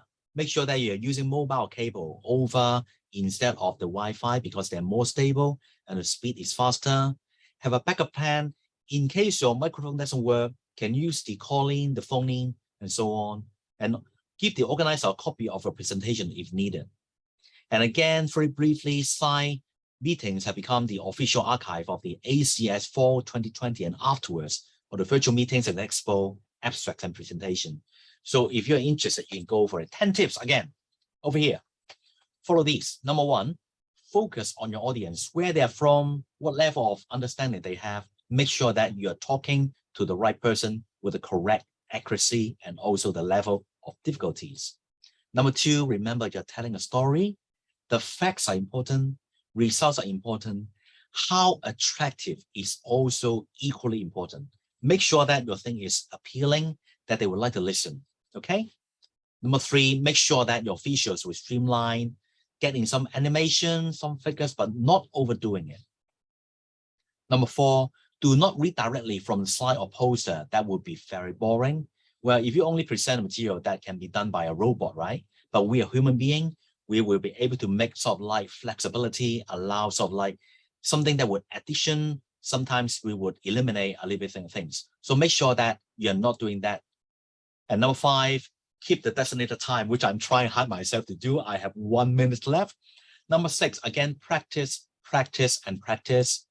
And remember to acknowledge the contributors, because you're not the only one who are doing all the work yourself. You need help from others, your supervisors, and also the financial support, the grant agency, the funding agencies. Make sure that you acknowledge them.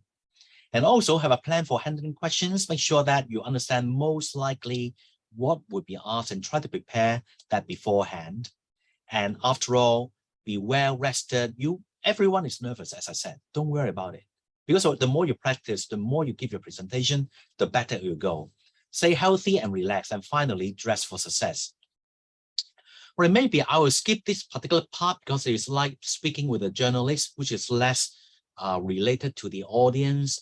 So I'm sorry about that. But for the final slide, I would like to make sure that the two slides I would like to address. Number one is about the additional resources. You can go to the ACS guide for scholarly communications online, post a presentation that popped from a CNE News, and also getting ready for an ACS national meeting. And finally, some promotion about our journal. I'm one of the many associate editors of Inorganic Chemistry, which is a long-standing journal starting in 1962. Most of us have not been born, even myself, right? So editor-in-chief is Professor Bill Tolman, and he's now in University of St. Thomas. We cover a lot of topics related to metals and basically the whole of the periodic table. Coordination, organometallic chemistry, catalysis, we have solid-state materials, nanomaterials, any topics related to chemistry, for the chemistry involving metals, elements, bioinorganic chemistry, metallic probes, biological mimics, and so on, and also calculations as well, if that involves metals. These are the key metrics. I don't want to bore you with all these data, but just would like to highlight one more point. We have already gone weekly starting this year. So that means starting from year 2022, we publish every single issue every week. So that will allow us to have a lot of interesting cover. And that's why I just picked one of these very interesting covers reported by one of the authors that contributed to the May issue over there and that particular week. So we welcome all submissions. So if you're working at the interface of metals, elements of the periodic tables, please consider to publish your very best work in our journals. So with that, I'm sorry for being overrun a little bit. So that's it for my talk today, and I will be happy to answer any questions that you may have. Thank you very much. Thank you, Prof. Loh. Thank you so much for your interesting presentation. And then, yeah, sorry, we are a little bit overrun. So probably you can answer some questions that Mandy posted in the chat. Okay, definitely. I can Alright. see, I'll take a look at the question. I see many new chats over there. So I'll Sure. answer those questions. And again, thank you very much for your attention, and hopefully we'll be able to meet in person very soon. Thank you. Thank you, Prof. Low. Right. Okay, so now I will introduce, let me just do a quick sharing. Okay. So let me introduce to you Dr. Fang, Editorial Advisory Board Member, Journal of Chemical Education. He's currently a chemistry lecturer in National University of Singapore. His educational YouTube channel houses digital resources for lab techniques and chemistry knowledge with over 3.5 million views. So he's also our CS Future Leader winner in 2020. Today, he will be sharing with you advancing scientific leadership through chemical education. Okay, Dr. Fang, over to you. Hi, thanks, Adrian. Do you hear me? Yes, loud and clear. All right. I'm going to share screen. Do you see my presentation mode, Adrian? Yes. All right. Hi, everyone. Thank you very much for spending your time here with us a few hours. I hope you find the previous session useful. I'd like to first thank you to the organizers for inviting me to speak here. In fact, they're very kind to me to offer me a topic I would like to speak more passionate about. And I thought of why not look at the audience first? And I'm happy that there's some faculty and students involved here. And I thought, why not we speak up about scientific leadership and in chemical education? And this is what I'm very passionate about here. So a bit about myself, I'm now based in Singapore and US, and this is my Twitter. So to allude to what Prof. Low talked about, it's good to sign up for a Twitter account because there's many Twitter posters, even conferences or a lot of opportunity online here. And also like Professor Wahab and Professor Low also serve on the ACS journals. For myself, I serve on the chemical education piece, and I'll be glad to share more about with you. Now, so there are three main takeaways from my leader sharing. Number one is what is scientific leadership, right? Number two is leadership through chemical education. Lastly, we celebrate diversity and inclusiveness. So what is scientific leadership? Is it something new to you? If it is a new term for you, you want to type in 1 in the chat? Okay. So is scientific leadership all about doing very good research, innovating, trying to get the Nobel Prize, even teaching excellence, right? Even trying to spread the scientific information? Or is it more than that, right? So it's not necessary. There's a new form of scientific leadership. There's a bit different from the traditional kind where, you have peer review, essential or contribution to science outside to the league of research, right? So there's also science communication where Professor Low mentioned about, and leadership and advocacy. So I surveyed my colleagues who are also passionate about scientific leadership, and I asked them, what does it mean to them?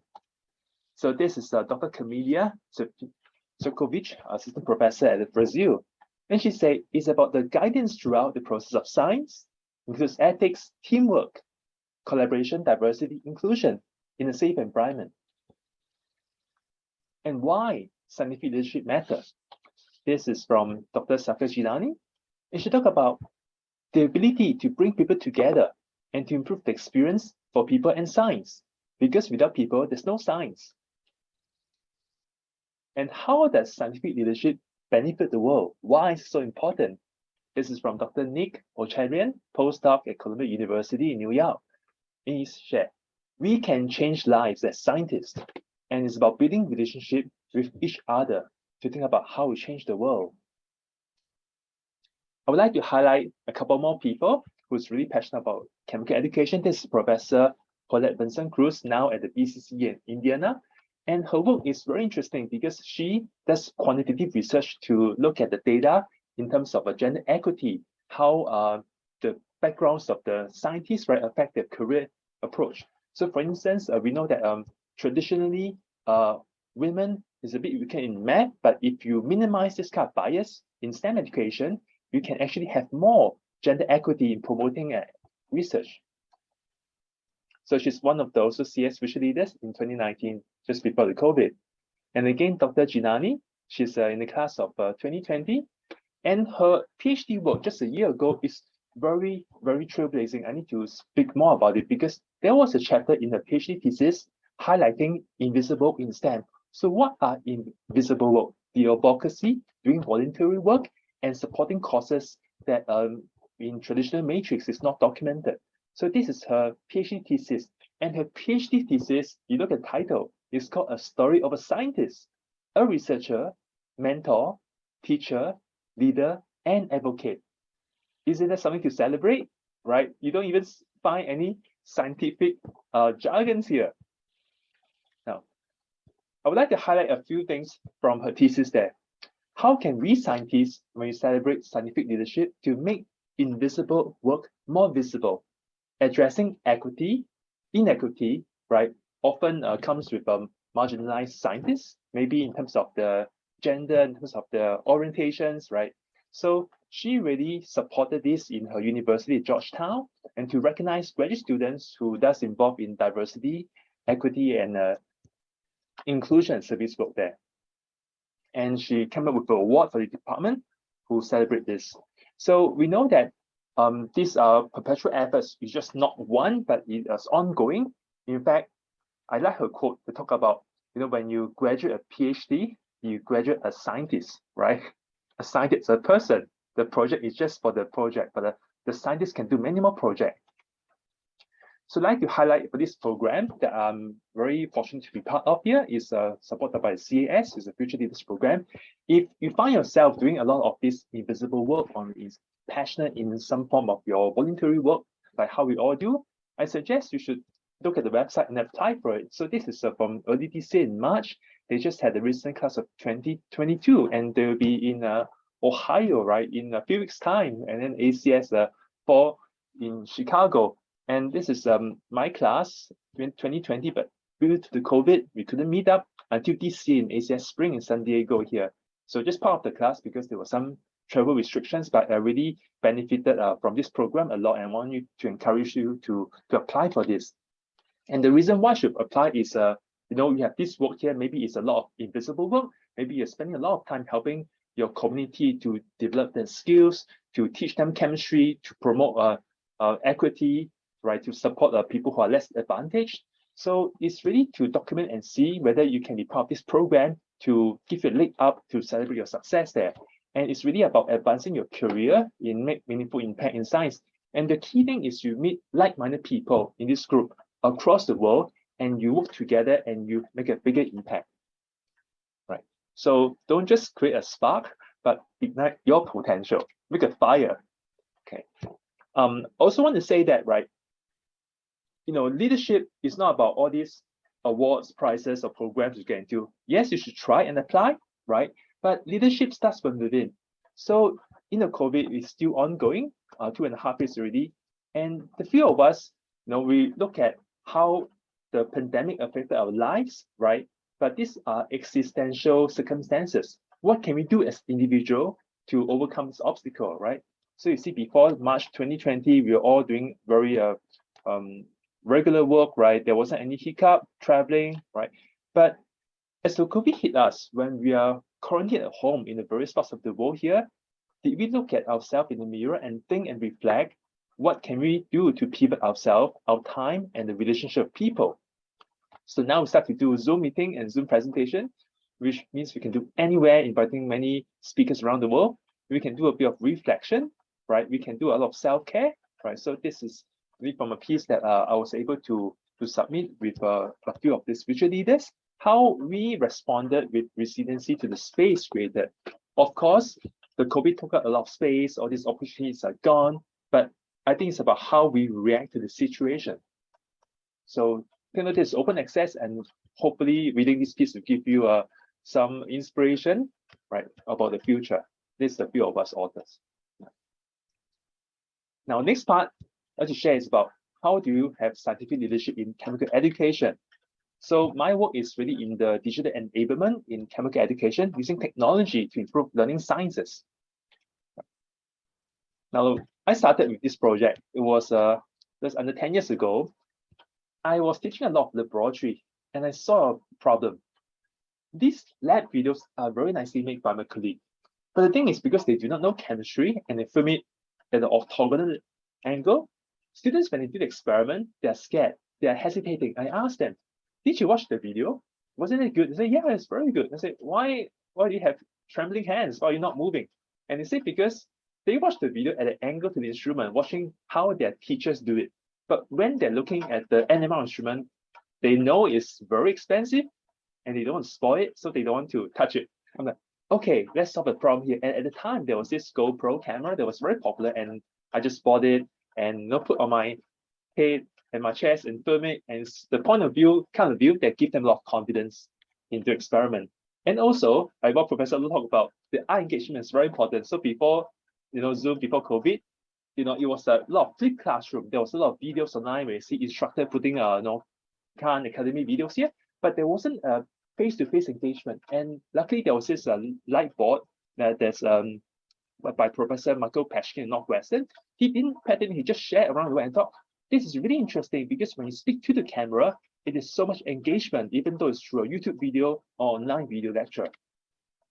And the other piece is I teach organic chemistry, and we want to let students have a taste of how do they understand molecular interactions via SN2 reactions there. How do they not just watch a video that's choreographed about how nucleophile interacts with the anti-bonding power orbital of a ketone, right? But more, let them try without the fear of mistake to try and see, did they achieve the Bouguereau-Denis angle, for instance? And this is a bit exciting work because it uses some augmented reality application. And last piece I want to highlight is during the COVID, we're also fortunate to harness some virtual reality to make virtual crime scenes. As you know, during the lockdown, people couldn't move around. There were so many restrictions, but lessons still go on. How can we give them still a positive learning experiences even during the COVID? And we use virtual reality to do that. And what's more is that because we use VR, we can have some data and we can see, using a heat map, the eye tracking to see where they're looking at to understand where they struggle in the learning.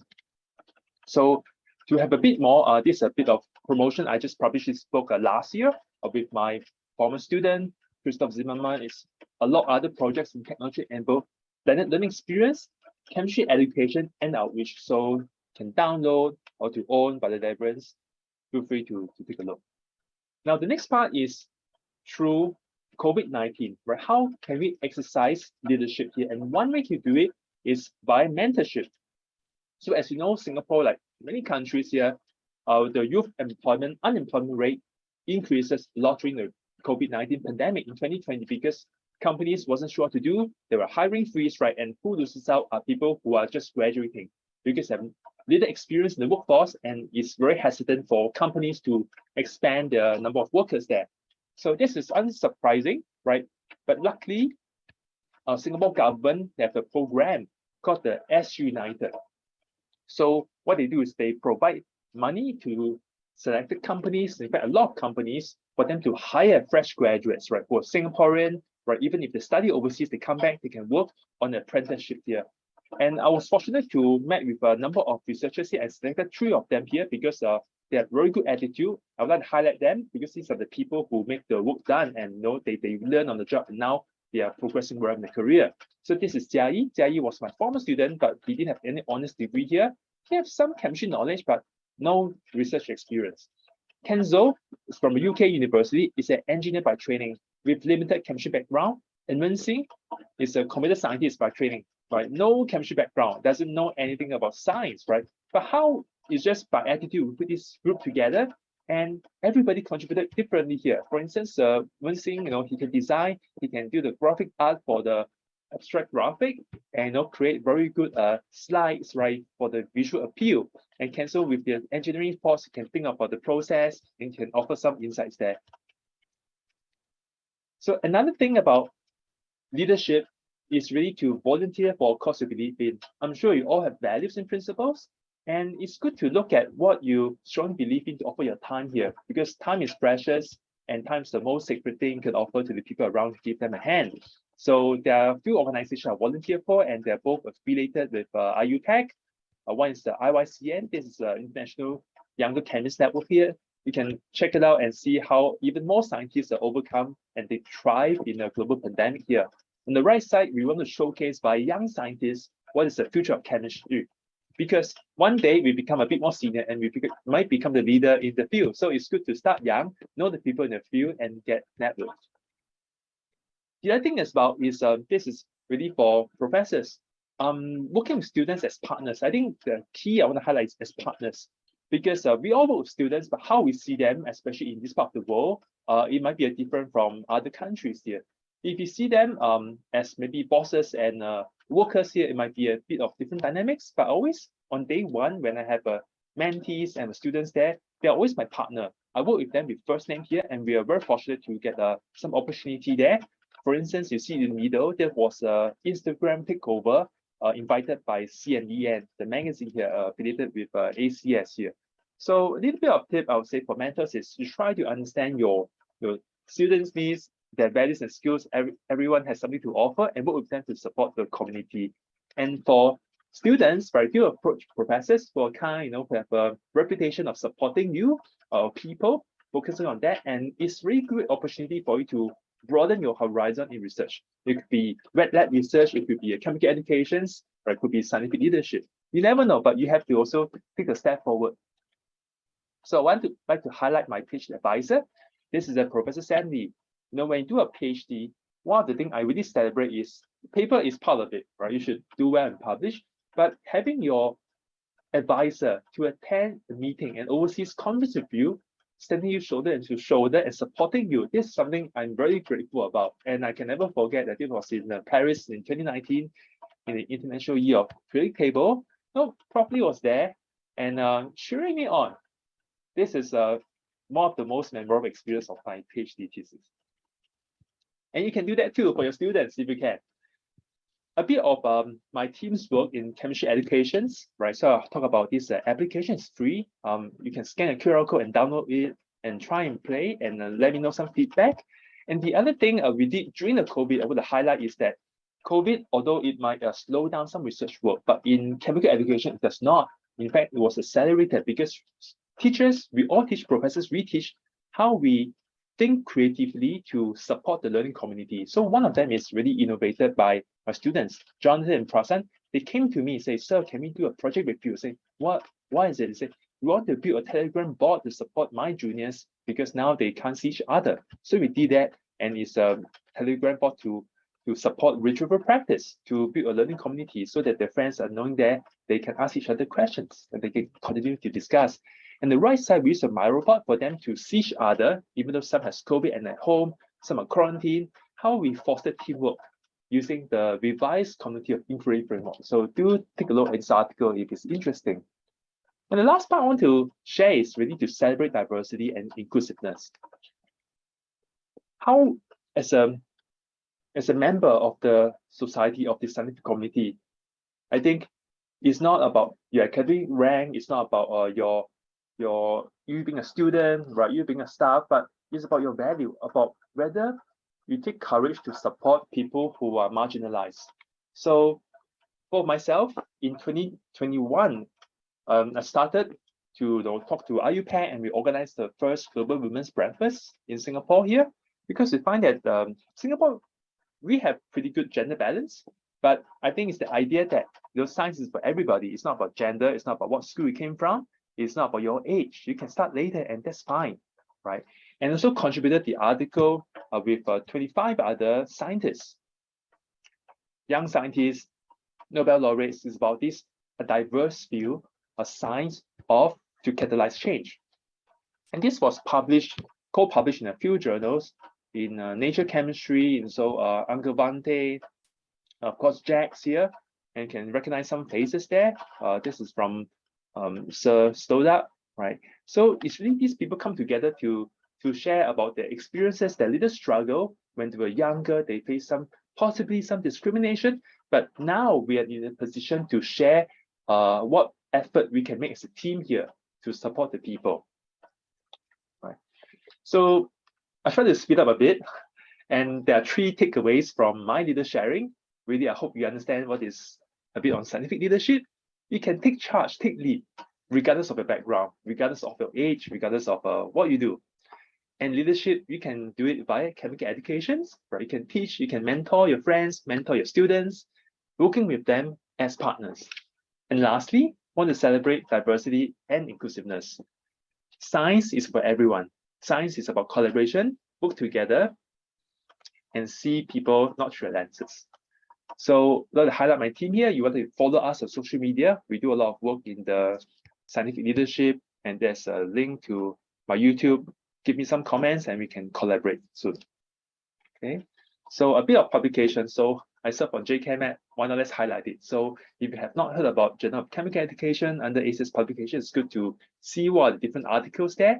We have activity, we have technology report, we have got article and research base. And we have also special featured content about these are who's who have been doing this for more than 50 years, right? And now they're reaching retirement. We want to highlight and celebrate how they've come through over the years here. So do check it out, Jcim. Any questions, you can feel free to ask me. And I'd like to thank you for your time here. Adrian, do we have time? Yeah, thank you so much, Dr. Fong. Yeah, we're slightly over time, but you are on time for your presentation. Thank you so much. Yeah, so yeah, it's very interesting sharing for chemical educations. And currently I don't have any questions for you. Yeah, so let me welcome our next speaker. Okay, so everyone, if you have any questions for Dr. Fong with regards to chemical education, please feel free to ask in the chat, or you can actually pin us anytime. Okay, so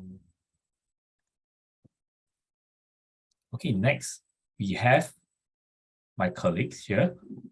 Let's welcome our next speaker, Ms. Pamela Senior Customer Success Specialist from CAS. She's responsible for providing advanced training on SciFinder and SCN to customers in Southeast Asia, Hong Kong, and Macau. So Pamela has extensive experience as a synthetic and medicinal chemist. Today, she will give us an introduction on how you can utilize CAS SciFinder for thesis writing. Right, Pamela, over to you. Okay, thanks, Adrian. Very good morning, everyone. So let me share my screen before I start. Okay. So, so this is my topic today. I'm going to talk about SciFinder and how you can use it to help your thesis writing or really the whole research process. But before I get into it, I just wanted to remind everyone again, especially the students and staff from ITB, that we do have the SciFinder N trial currently ongoing until the 25th September. Okay, if you have not registered for an account, please go to the library website. You will see the announcement on the homepage of the ITB library website. I have indicated the link here. Click on it and you'll find more information around SciFinder and its functions, its content, as well as the registration link. Okay, so you need to click on this to set up a SciFinder N account, and then you can click on this again to access SciFinder N. So all this registration and using SciFinder N has to be done via the ITB network. So if you're at home, off campus, do log on to your Open VPN before you try to register for an account or use SciFinder N. Okay. So I'm going to move to my presentation. So I'll start off with a quick introduction on who CAS is and share a little bit about what's unique and different about SciFinder N. So for those who are not familiar with CAS, we are one of the divisions right under the ACS family. And what we do at CAS is to collect, curate scientific information. So we have information from scientific journals as well as patent documents, and it covers a wide variety of scientific disciplines from traditional chemistry fields towards more life sciences, materials, polymers, etc. Okay. And what is really unique about SciFinder N is the index content that you can find in SciFinder N. So we have a team of scientists at CAS, and whenever they receive a journal article or a patent document, they would read through the entire document, and they would use CAS standardized indexing to describe the research focus that is reported within each document. They would also highlight any key compounds or any chemical transformations or reactions that have been reported. So all these indexed information from the full text is added into our database and made searchable and discoverable by you. And through that, you can gain more insights of each document that you see in SciFinder N. And this is the reason why using the SciFinderN platform, you can find many types of information. So I've mentioned reference a couple of times, right? So you have journal articles, patent documents. You can also search for substances via its name, its chemical structure, molecular formula, or you can even draw out chemical transformations to search for reactions to see if anyone has actually reported performing this synthesis that you are interested in. And more recently, we have even added in the capabilities to do a biosequence search. So you can do a blast search using the SciFinderN platform. Okay, so this is a quick introduction on CAS and SciFinderN. So moving on to the main part of the topic.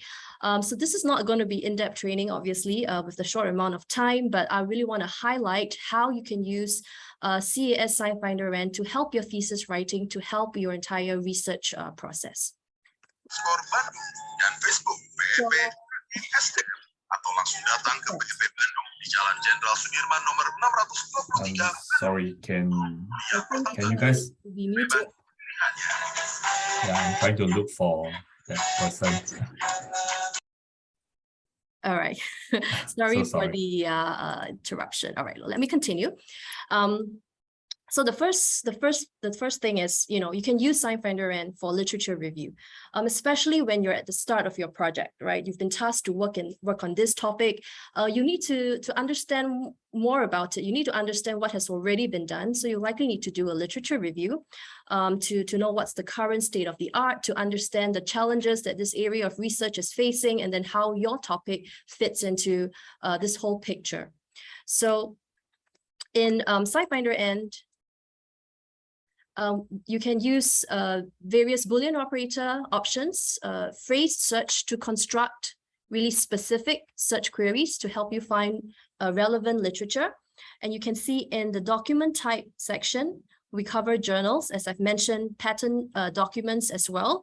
And you will notice that in some research areas, you actually find more relevant patent literature than journals, right? So if you are missing out this piece of information, you could be missing out the full picture. You could also look at review articles, right? It's a nice way to get a quick summary of what's the current state of the art for the area that you're working in. You can sort answers by number of times cited to find those highly cited articles. Okay, so these are some of the tips that you can use to do a literature review. Furthermore, because of the index information performed by CAS, you could actually use these indexing to help you gain additional insights and dive deeper into the research area that you're working on. So let me just go back again. So if you take a look at my topic here, which is PMMA hydrogels for drug delivery. And if I want to do a deeper dive into the drug delivery aspect, like perhaps find out or understand what sort of drug delivery systems have people actually looked at in the literature, I can do a search for the concept drug delivery, okay? And then this pulls back all the terms associated to drug delivery. And I can even see, which are some of the more common types of drug delivery systems that have been researched in the literature. And this information can be downloaded into an Excel spreadsheet, and you can use it to plot graphs or to sort them so that you can identify commonly studied areas and identify areas that have less work done, and maybe you want to focus on a less published area instead. Okay, so I'm going to quickly switch over to the browser so that I can do a quick live demonstration of what I've just covered. So reference searching, right? You put in your topic here. If you click on the drop-down list, you'll see many other ways to do a reference search. So I'm going to use the topic that we've looked at earlier on, which is PMMA hydrogel. And you can see I use the AND operator to link up multiple key terms. So it has been idle for a while, so it needs to refresh. Okay, so using the Boolean operators, you can construct more complex search queries consisting of multiple keywords.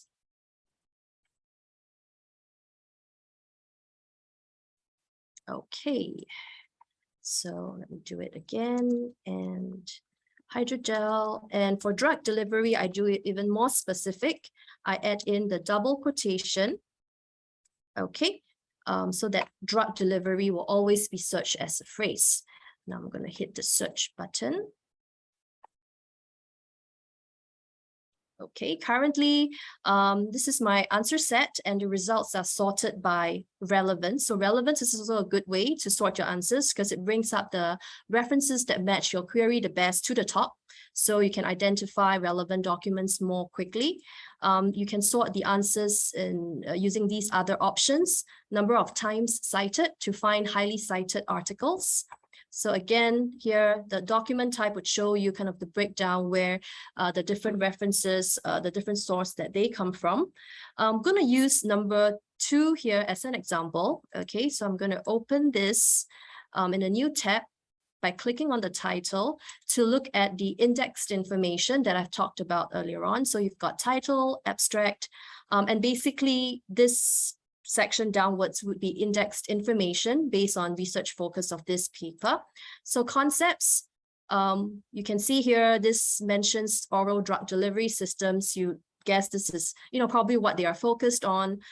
They also mention colon neoplasm, which is colon cancer. So this is likely the disease that they are trying to target. And they probably evaluated things like biocompatibility of the, PMMA hydrogel drug delivery system. Okay, so all these are additional insights for you to gain other than title and the abstract. Now, if I move down further, we see the important substances. So PMMA over here is the key polymer that I've searched, all right? And then you can see that it even has the role information, which helps us to understand a little bit better how each substance is being utilized in the paper. So over here, it likely looks at some properties of PMMA. And because this is used in the drug delivery system, it has also been assigned a therapeutic use role. Okay, and then these are other important polymers that they have utilized in the reference, and we have here, which is likely the drug that they are trying to deliver to treat the colon cancer. Okay, so this is what you'll get in terms of insights for each reference that you find in SciFinder N. And I've also mentioned about doing some deep dive, right, into certain aspects that you're more interested in. So this is where you can do it using the concept filter. So concepts, remember, these represents research focus of the references in our answer set. So we have hydrogels, drug delivery systems at the top, because this is pretty much what we searched. So if you're interested to interrogate the drug delivery aspect a little bit more, I can do a search for drug delivery. And these pulls out, everything that's related to drug delivery. Okay, and I can select everything, hit apply. And if I wish to download this information into a spreadsheet, Excel spreadsheet, just go all the way to the bottom. You see this filter content report, select applied filter values.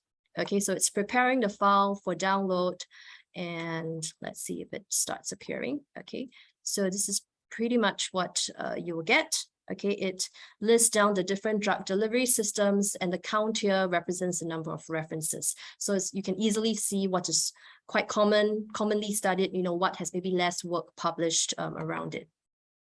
Okay, moving back to my presentation.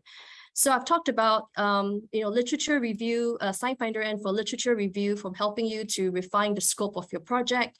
And then you reach the stage of your project where you need to run some experiments, right? So you design the experiments, maybe you want some idea how to carry out the experiments. You want to refer to something that has been reported in the literature as sort of a reference or guidance. So you can also use SciFinder N for this.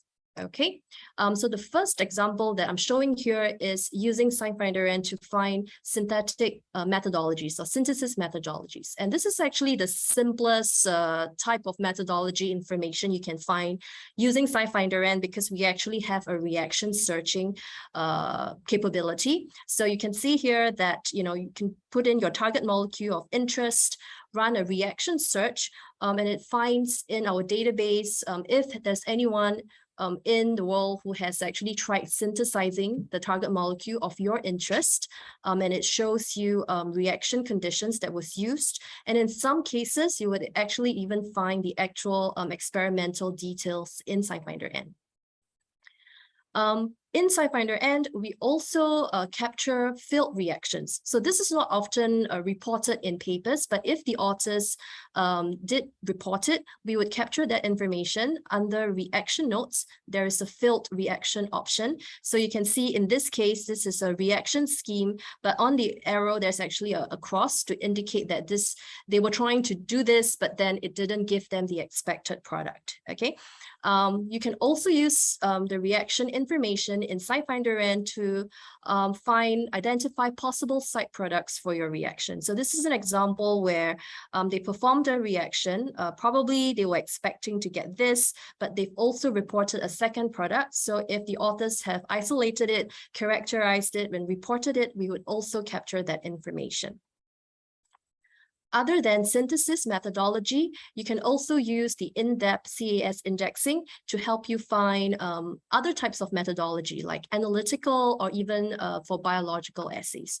So this is substance role, which I've briefly highlighted to you earlier. So using the substance role, if, for example, you are trying to find analytical information to analyze a certain compound, if the paper has described a detailed method to analyze your compound of interest, it will be assigned an analyte role. So you can use this to help you find those references that would report some methodology information. For biological essays, you can see under the concept filter, we actually index details like this type of cell line that is being used in whatever experiments or essays that have been reported in the paper. So you can, for example, search for a certain cell line to identify papers that would have used it in the research that they reported, and then you can refer to their experimental details to help your own experiments, okay? And then this is another example of indexing that we do, where we index the different types of analytical technique, right? So in this case, you see here UPLC being highlighted, okay? So this can help you to identify the useful, the relevant references that would have the methodology details in the full text. Okay, so let me again quickly switch over to do a quick demonstration of what I've just described. So I'm going to go back to the home page and do a quick reaction search to show you the synthesis methodologies. So this is reaction. Okay, I'm going to quickly put in my target molecule using the CAS registry numbers. 1, 2. Okay, this is my target molecule, and all I need to do is to add an arrow here to indicate that this is the product. So I'm going to run the search, and it will check in our database to see if anyone has actually tried synthesizing this. So we have here 8 results where it shows us our target molecule being synthesized, okay? And in this case, if you notice, this is actually synthesis reported in patent literature.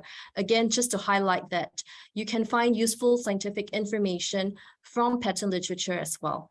Now, in this case, if you are interested in the synthesis details, right? Because right now we are just seeing the reaction conditions. If you want to know the full details, because we have this patent pack feature, you can actually use it to open up the patent PDF. So I'm going to click on the viewer version.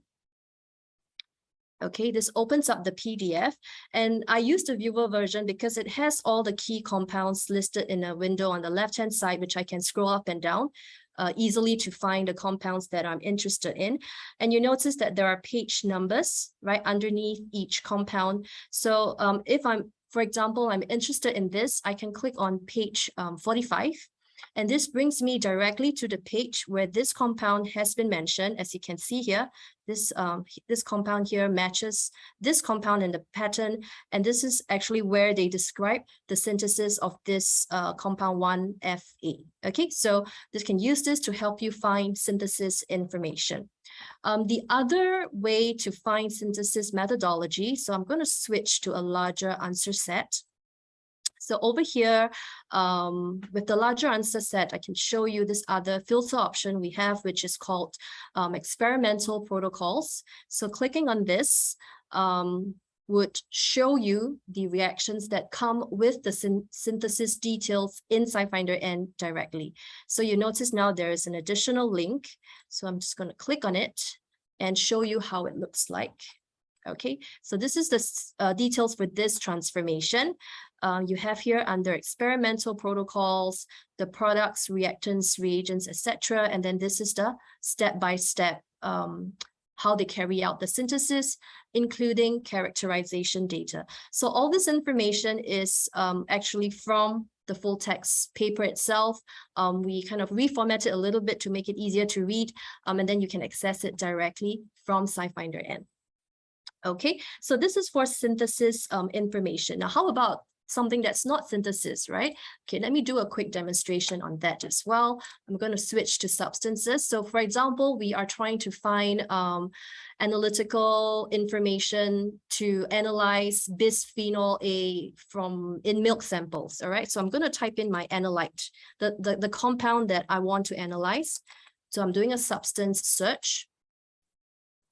Okay, I have here bisphenol A, and you see that it has over 53,000 references associated to it.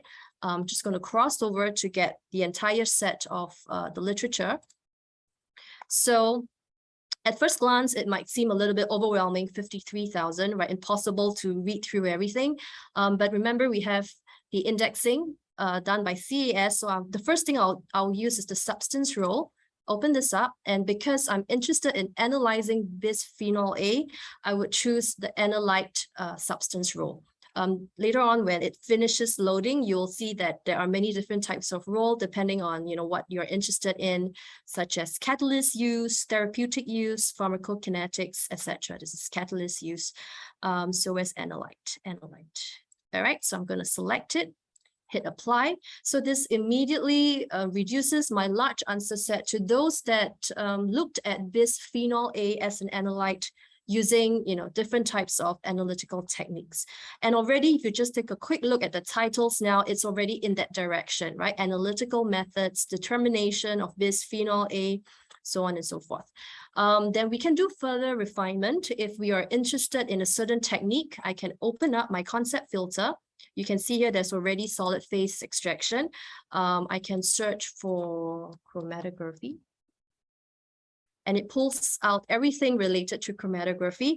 Can find whatever technique that I'm interested in. So I'm just going to select HPLC, hit apply.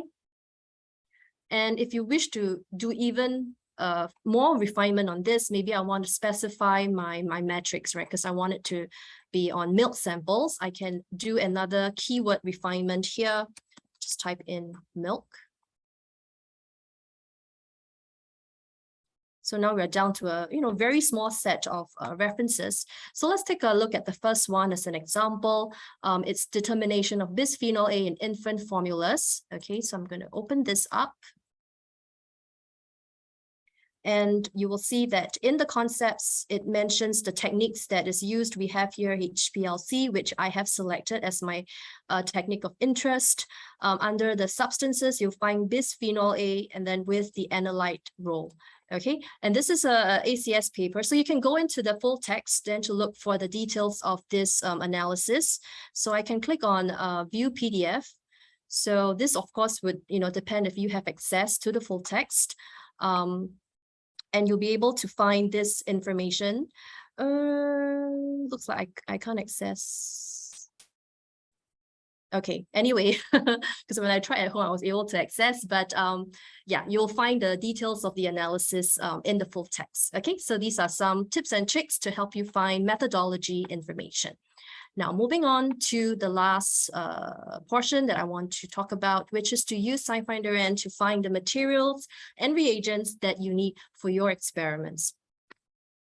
So earlier on, I demonstrated searching for substances by chemical name, but you can also find substances using physical chemical properties. So maybe if you're looking for materials that have a certain property, that you need for your experiments, such as glass transition temperature. You can put this property in and it will find compounds in our database that match this criteria that we have input here.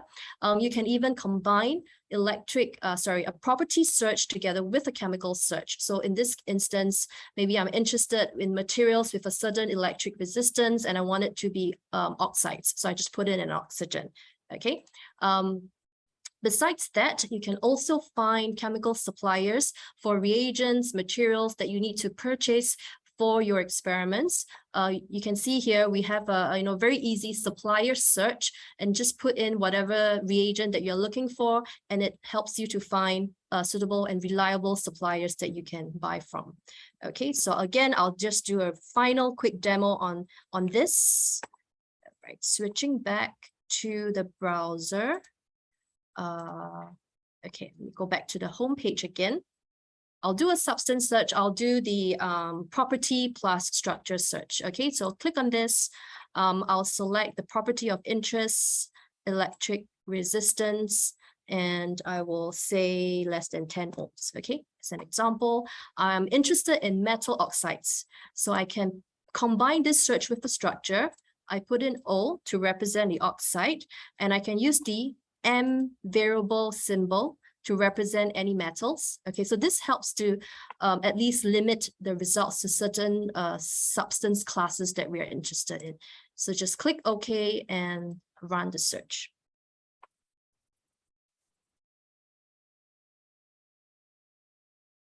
So once the results are loaded, you will notice that they are, various metal containing oxides. All right, and we can even just limit it to the ones that are commercially available so that you can get hold of them easily for your experiments. Okay, down to 8 results. And let's take a look at maybe this one over here. Okay, so I'm going to open this in the new tab again. So this is where you can view more information around a certain substance of interest. Okay, earlier on, we searched for electric resistance, right? So under experimental properties, electrical, okay, you can see how our search matches. It was less than 10 ohms, all right? So that's why it identifies this as a suitable material. Okay, and if you want to purchase it, you can just click on the supplier button here, and it will tell you the suppliers that sell that oxide material that we've just looked at. Okay.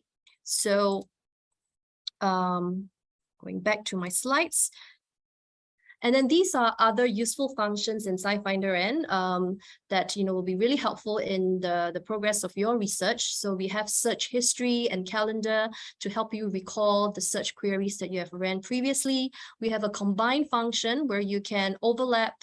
You can combine results from different searches to find overlapping results, unique results. You can set up alerts right in the topic that you're working on to keep yourself updated with latest publications. You can easily share your search results with your lab mates or supervisor.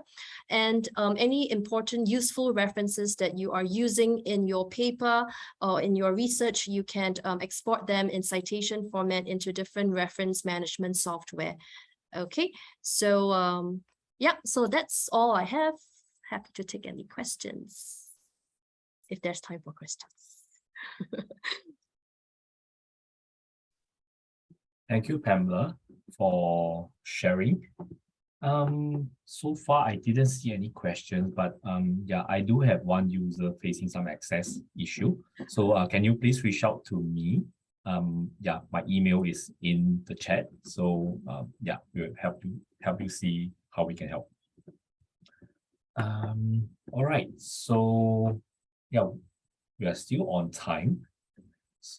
Okay, so for users in ITB, please sign up for a trial account via the library website, which I have pasted in the chat earlier on. Okay, let me go to the next agenda.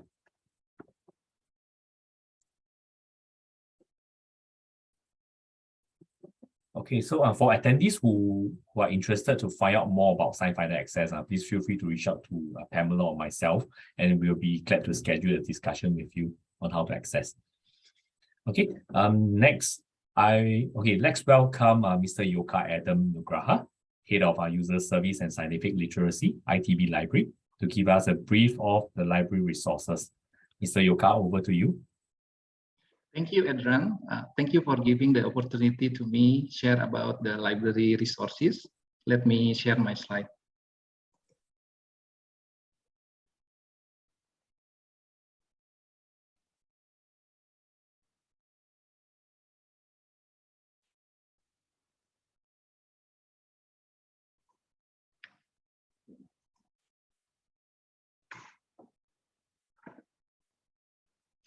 Okay, hello everyone. Thank you for being here.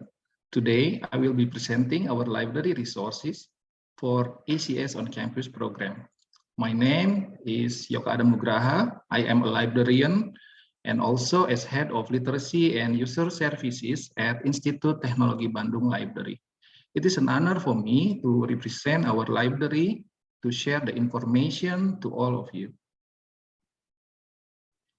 This is the outline of our 15 minutes of a presentation, consisted of a brief introduction about our campus and library, explanation about electronic resources subscribed by ITB, information about our local content that available at ITB, and finally sharing about reference management software and visualization data tools that can be used to optimize our library resources. Before sharing our library resources, we would like to introduce ITB campus profile. Institut Teknologi Bandung, or ITB, have 12 faculties. ITB has a large number of students. We have more than 20,000 students with more than 1,400 faculty members and administration staff. We also have 130 study programs, and most of our study programs are already accredited or assessed by the National and International Accreditation Board. Now about our library. ITB library consists of one university library or central library, 31 in faculty libraries, which are consisted of 2 libraries at ITB Jatinangor and Cirebon campus. There are 11 librarians in the university library and 18 in campus, faculties, schools, study programs library. These are facilities, programs, and services offered by ITB library. They consist of standard facilities for library services and some extra, like 3D printer with MakerKit materials. ITB library has been assessed by the National Library Accrediting Body. At the last assessment, ITB library get accreditation status A accredited. This status is valid until the year of 2025. The ITB library also a member of AUNILO, Library of Asia, American Corner Indonesia Network, and University Library Forum in Indonesia. Now about our main topic. Can you imagine how we can find library resources today? Library, not only ITB library, aware about VUCA, sort of volatility, uncertainty, complexity, and ambiguity. Today's library must have transformation in order to increase user engagement in the library. One of them is the library provide an e-resources access as part of their service and collection development. Let me start off with what is electronic resources or e-resources. E-resources, according to International Federation of Library Association, IFLA, refers to those materials that require computer access, whether through a personal computer or handheld mobile device. They may either be accessed remotely via the internet or locally. The type of e-resources consists of e-book, e-journal, aggregated database, indexing database, reference database, etc. This is the list of e-resources collection at ITB for year 2022. We have e-books, e-journal, aggregated database, indexing and abstracting database, and reference database. How to access the e-resources? First, use ITB network both inside or outside campus. Inside campus, in addition to the EduRoam wireless network managed by the Directorate of Information Technology or DTI ITB, Hotspot ITB are the primary wireless secure network service. Hotspot ITB enables ITB academics, researchers, and staff to connect to the ITB local network and the internet from anywhere on campus by selecting the Hotspot ITB network on a computer, laptop, or mobile phone. Make sure your device connects to Hotspot ITB. At this point, you already connect to the ITB local network, but it is not able to access the internet yet. You need to set up the ITB internet proxy on your device and have an ITB account for the authentication. OpenVPN is used when outside of ITB campus, or you can activate remote access feature at the e-resources database. Each database is unique. For example, in ACS database, you need to pair your device for off-campus access. You still need to connect to ITB access to recognize ITB connection, and then pair a device. Devices stay paired for 4 months, but can be renewed. Next is about understand the ethics and rules. To access all ITB subscribed e-resources, you must use your own ITB network account. It is not permitted to disseminate username and password information to parties outside the ITB academic account via website, open mailing list, or others. It is prohibited to use program, application, or system that help in the download process, such as Internet Download Manager and web crawling to download. Violation will result in sanction in accordance with the provision in effect at ITB. To access our resources, just go to our website, lib.itb.ac.id. You can click at the pop-up menu that appears at the first time you open the page, or select e-journal or e-book tab under Online Service tab, or click Find e-journal or e-book in the front widget at the top page. You will be directing to e-journal list that is subscribed by ITB. The list consists of the name of database and logo that are clickable with the link to the database page. The list also has some brief information about the database and the link to the guideline material, both manual that you can read and videos that you can watch to follow the instruction. Same with the e-journal page. The e-book page, same with the e-journal page. The e-book page consists the same structure information as e-journal page. You can click the logo or read the manual or watch the video tutorial at the same page to get more information about the ebook access at ITB. And here we go.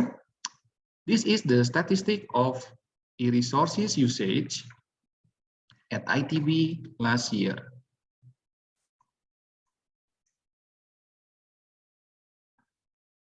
Item request refers to the number of users downloaded the full content, represented by a blue color in the chart. The total item requests last year were more than 1,200,000 items requested. We can see also about the item investigation. It refers to the number of users access the content, represented by a yellow ones in the chart.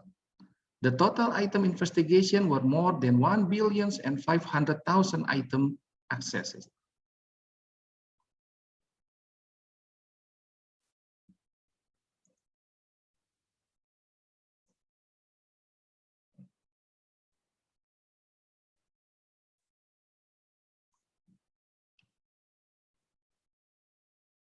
The library also does not close its eyes to the fact that there was an access that cannot be met. The library also collects the access denied data. Last year, the number were around 3% of paper needs that have not been met by the library. Some information request was not granted to by the library.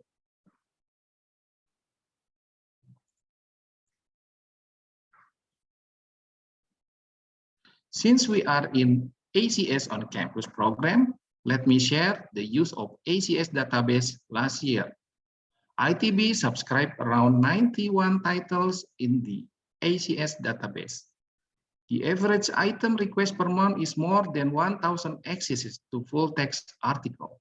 Total item requests last year were more than 13,000 items requested.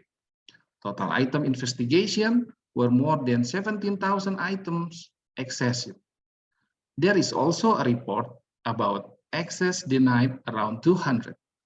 The trending title last year for ACS database access was ACS Applied Materials and Interfaces.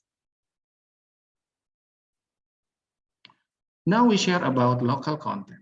First is DigiLib ITB. The digital library is concerned with the repository of scientific work produced by the ITB academic community as a result of research.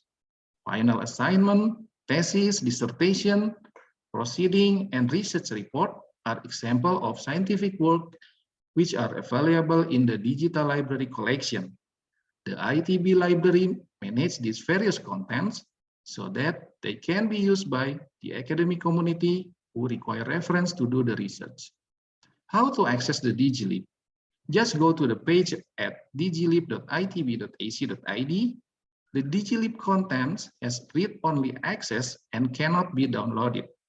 You do not need to log in to search the collection. You can search directly in the search menu. No login is required for the general public to access DigiLib content, but access is limited to reading thesis and dissertation. ITB academics can access DigiLib content by logging in with their ITB account. Second is Webpack ITB. Since 2020, ITB library was integrated in a single system through Webpack or Web Public Access Catalog for the library information system. This integration facilitates library housekeeping activities like book circulation to be carried out within the system.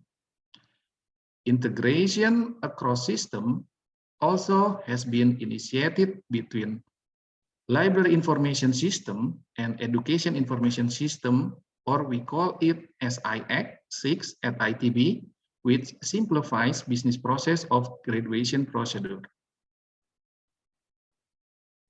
Now we talk about reference management. So what is reference management? We can see in the available software today to help us understand it. It is an academic software which is available across a number of different platforms. You can run reference management software on your Mac or your PC and in all major browsers. Reference management software offers a desktop application that you can run in your computer or a web library for whenever you are not at your computer. It can help to improve your research and writing process by organizing your documents plus references and citation. Some of reference management software that can be used like Mendeley, Zotero, EndNote, etc. Next is PhosViewer. It is a software tool for constructing and visualizing bibliometric networks. This network, for instance, include journal, researcher, or individual publication, and they can be constructed based on citation, bibliographic coupling, co-citation, or co-authorship relation. PhosViewer also offers text mining functionality that can be used to construct and visualize co-occurrent networks. It is also based on bibliometric methods. Co-authorship, it is connecting author when they co-author the paper. Co-occurrence, it is connecting keyword when they appear in the same title, abstract, or keyword list. Co-occurrence, it is connecting keyword when they appear in the same title, abstract, or keyword list. Citation, estimate influence of documents, authors, or journal through citation rates. Bibliographic coupling connects document, author, or journal on the basis of the number of shared references. Co-citation connects document, author, or journal on the basis of joint appearance in reference lists. Let me share a quick demo about a visualization tool.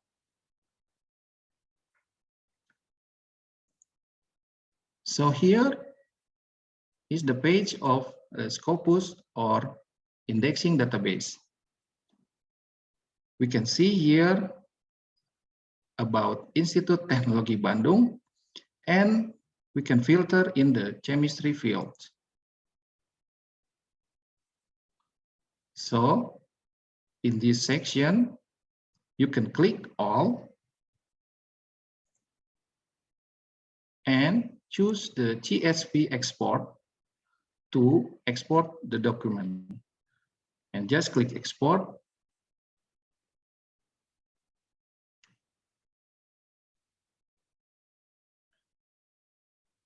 And save the data. For Force Viewer, you can go to forceviewer.com and do the download. And here I have the software of Force Viewer that already downloaded. Here you just start with create a map based on bibliographic data, click next, and read data from bibliographic database file. In this case, the source from Scopus database. Choose the document that you want to read and click next.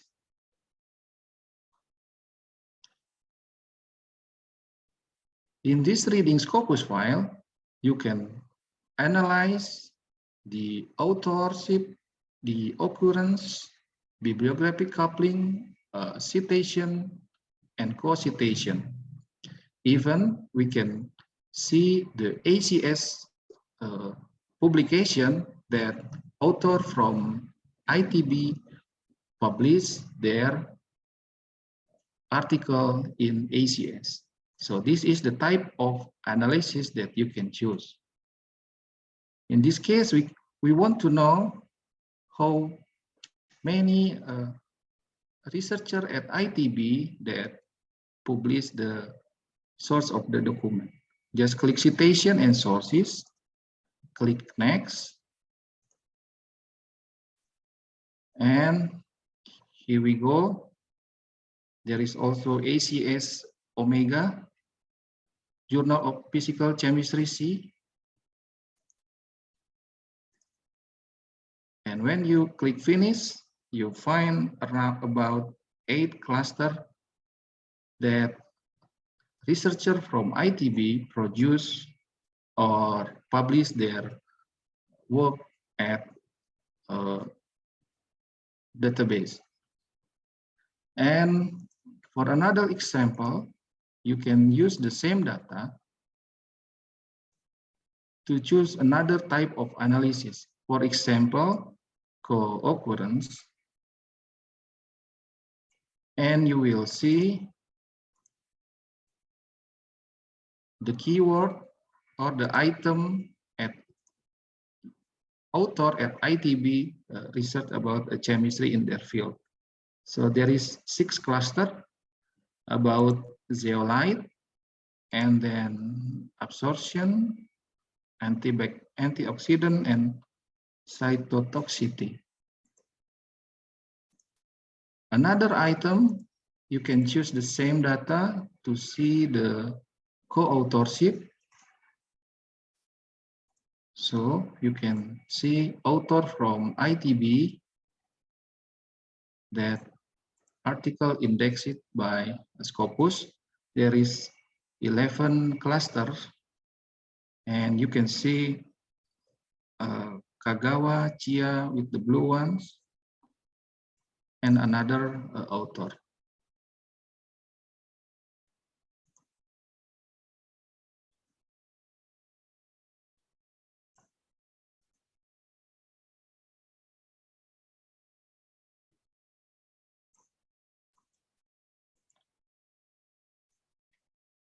Okay, maybe that's it from me.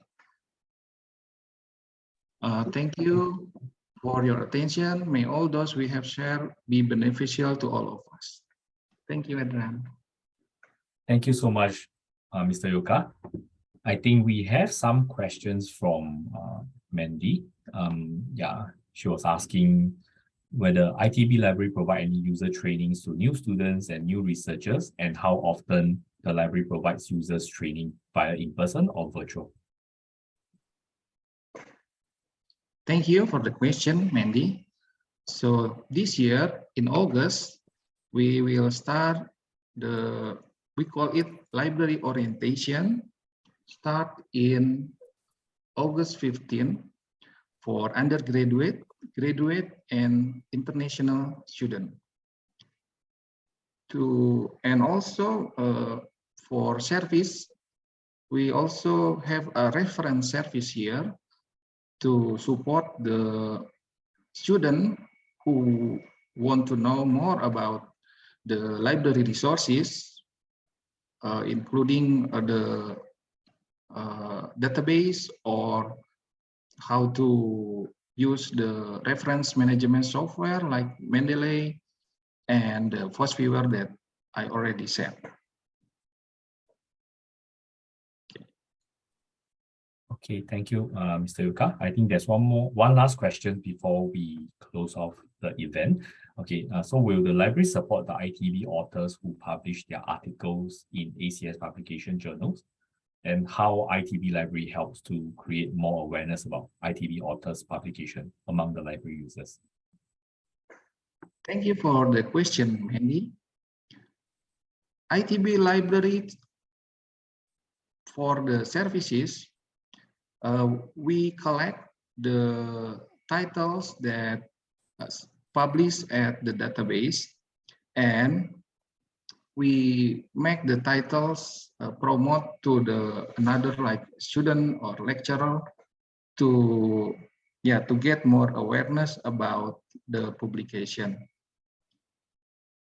For the specific activity about article in ACS publication journal, I think this event today, ACS on Campus program, is an initiative program that start from ACS to support the ITB academic community, and it is a great opportunity to continue the program in the future.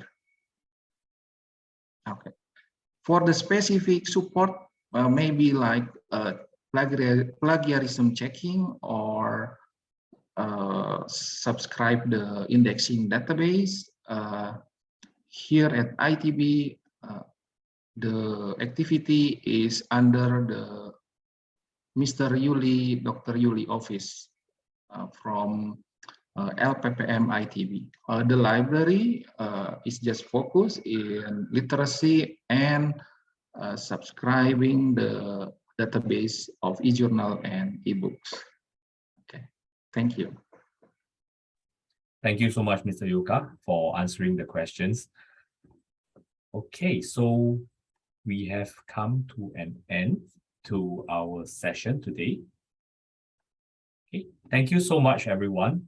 So to wrap up today's program, on behalf of all of us at ACS, CAS, and ITB, thank you very much for joining us. Please look out for our email with information on how to download your participation certificate and for links to the resources that were shared today. I would also like to thank all my team members, the speakers, and ITB Library team for making this a successful event. Yeah, we look forward to see you in our next event. Have a great week ahead and take care. Stay safe, everyone. And it's lunchtime now, so let's go for lunch. Thank you, Adrian. Thank you, ACS. Thank you, thank you. So if you all have any other questions, just send an email to the ACS on Campus email. Then we will address them accordingly. All right. Thank you so much. Thank you, everybody. Have a nice day. Thank you. Thank you. Thank you.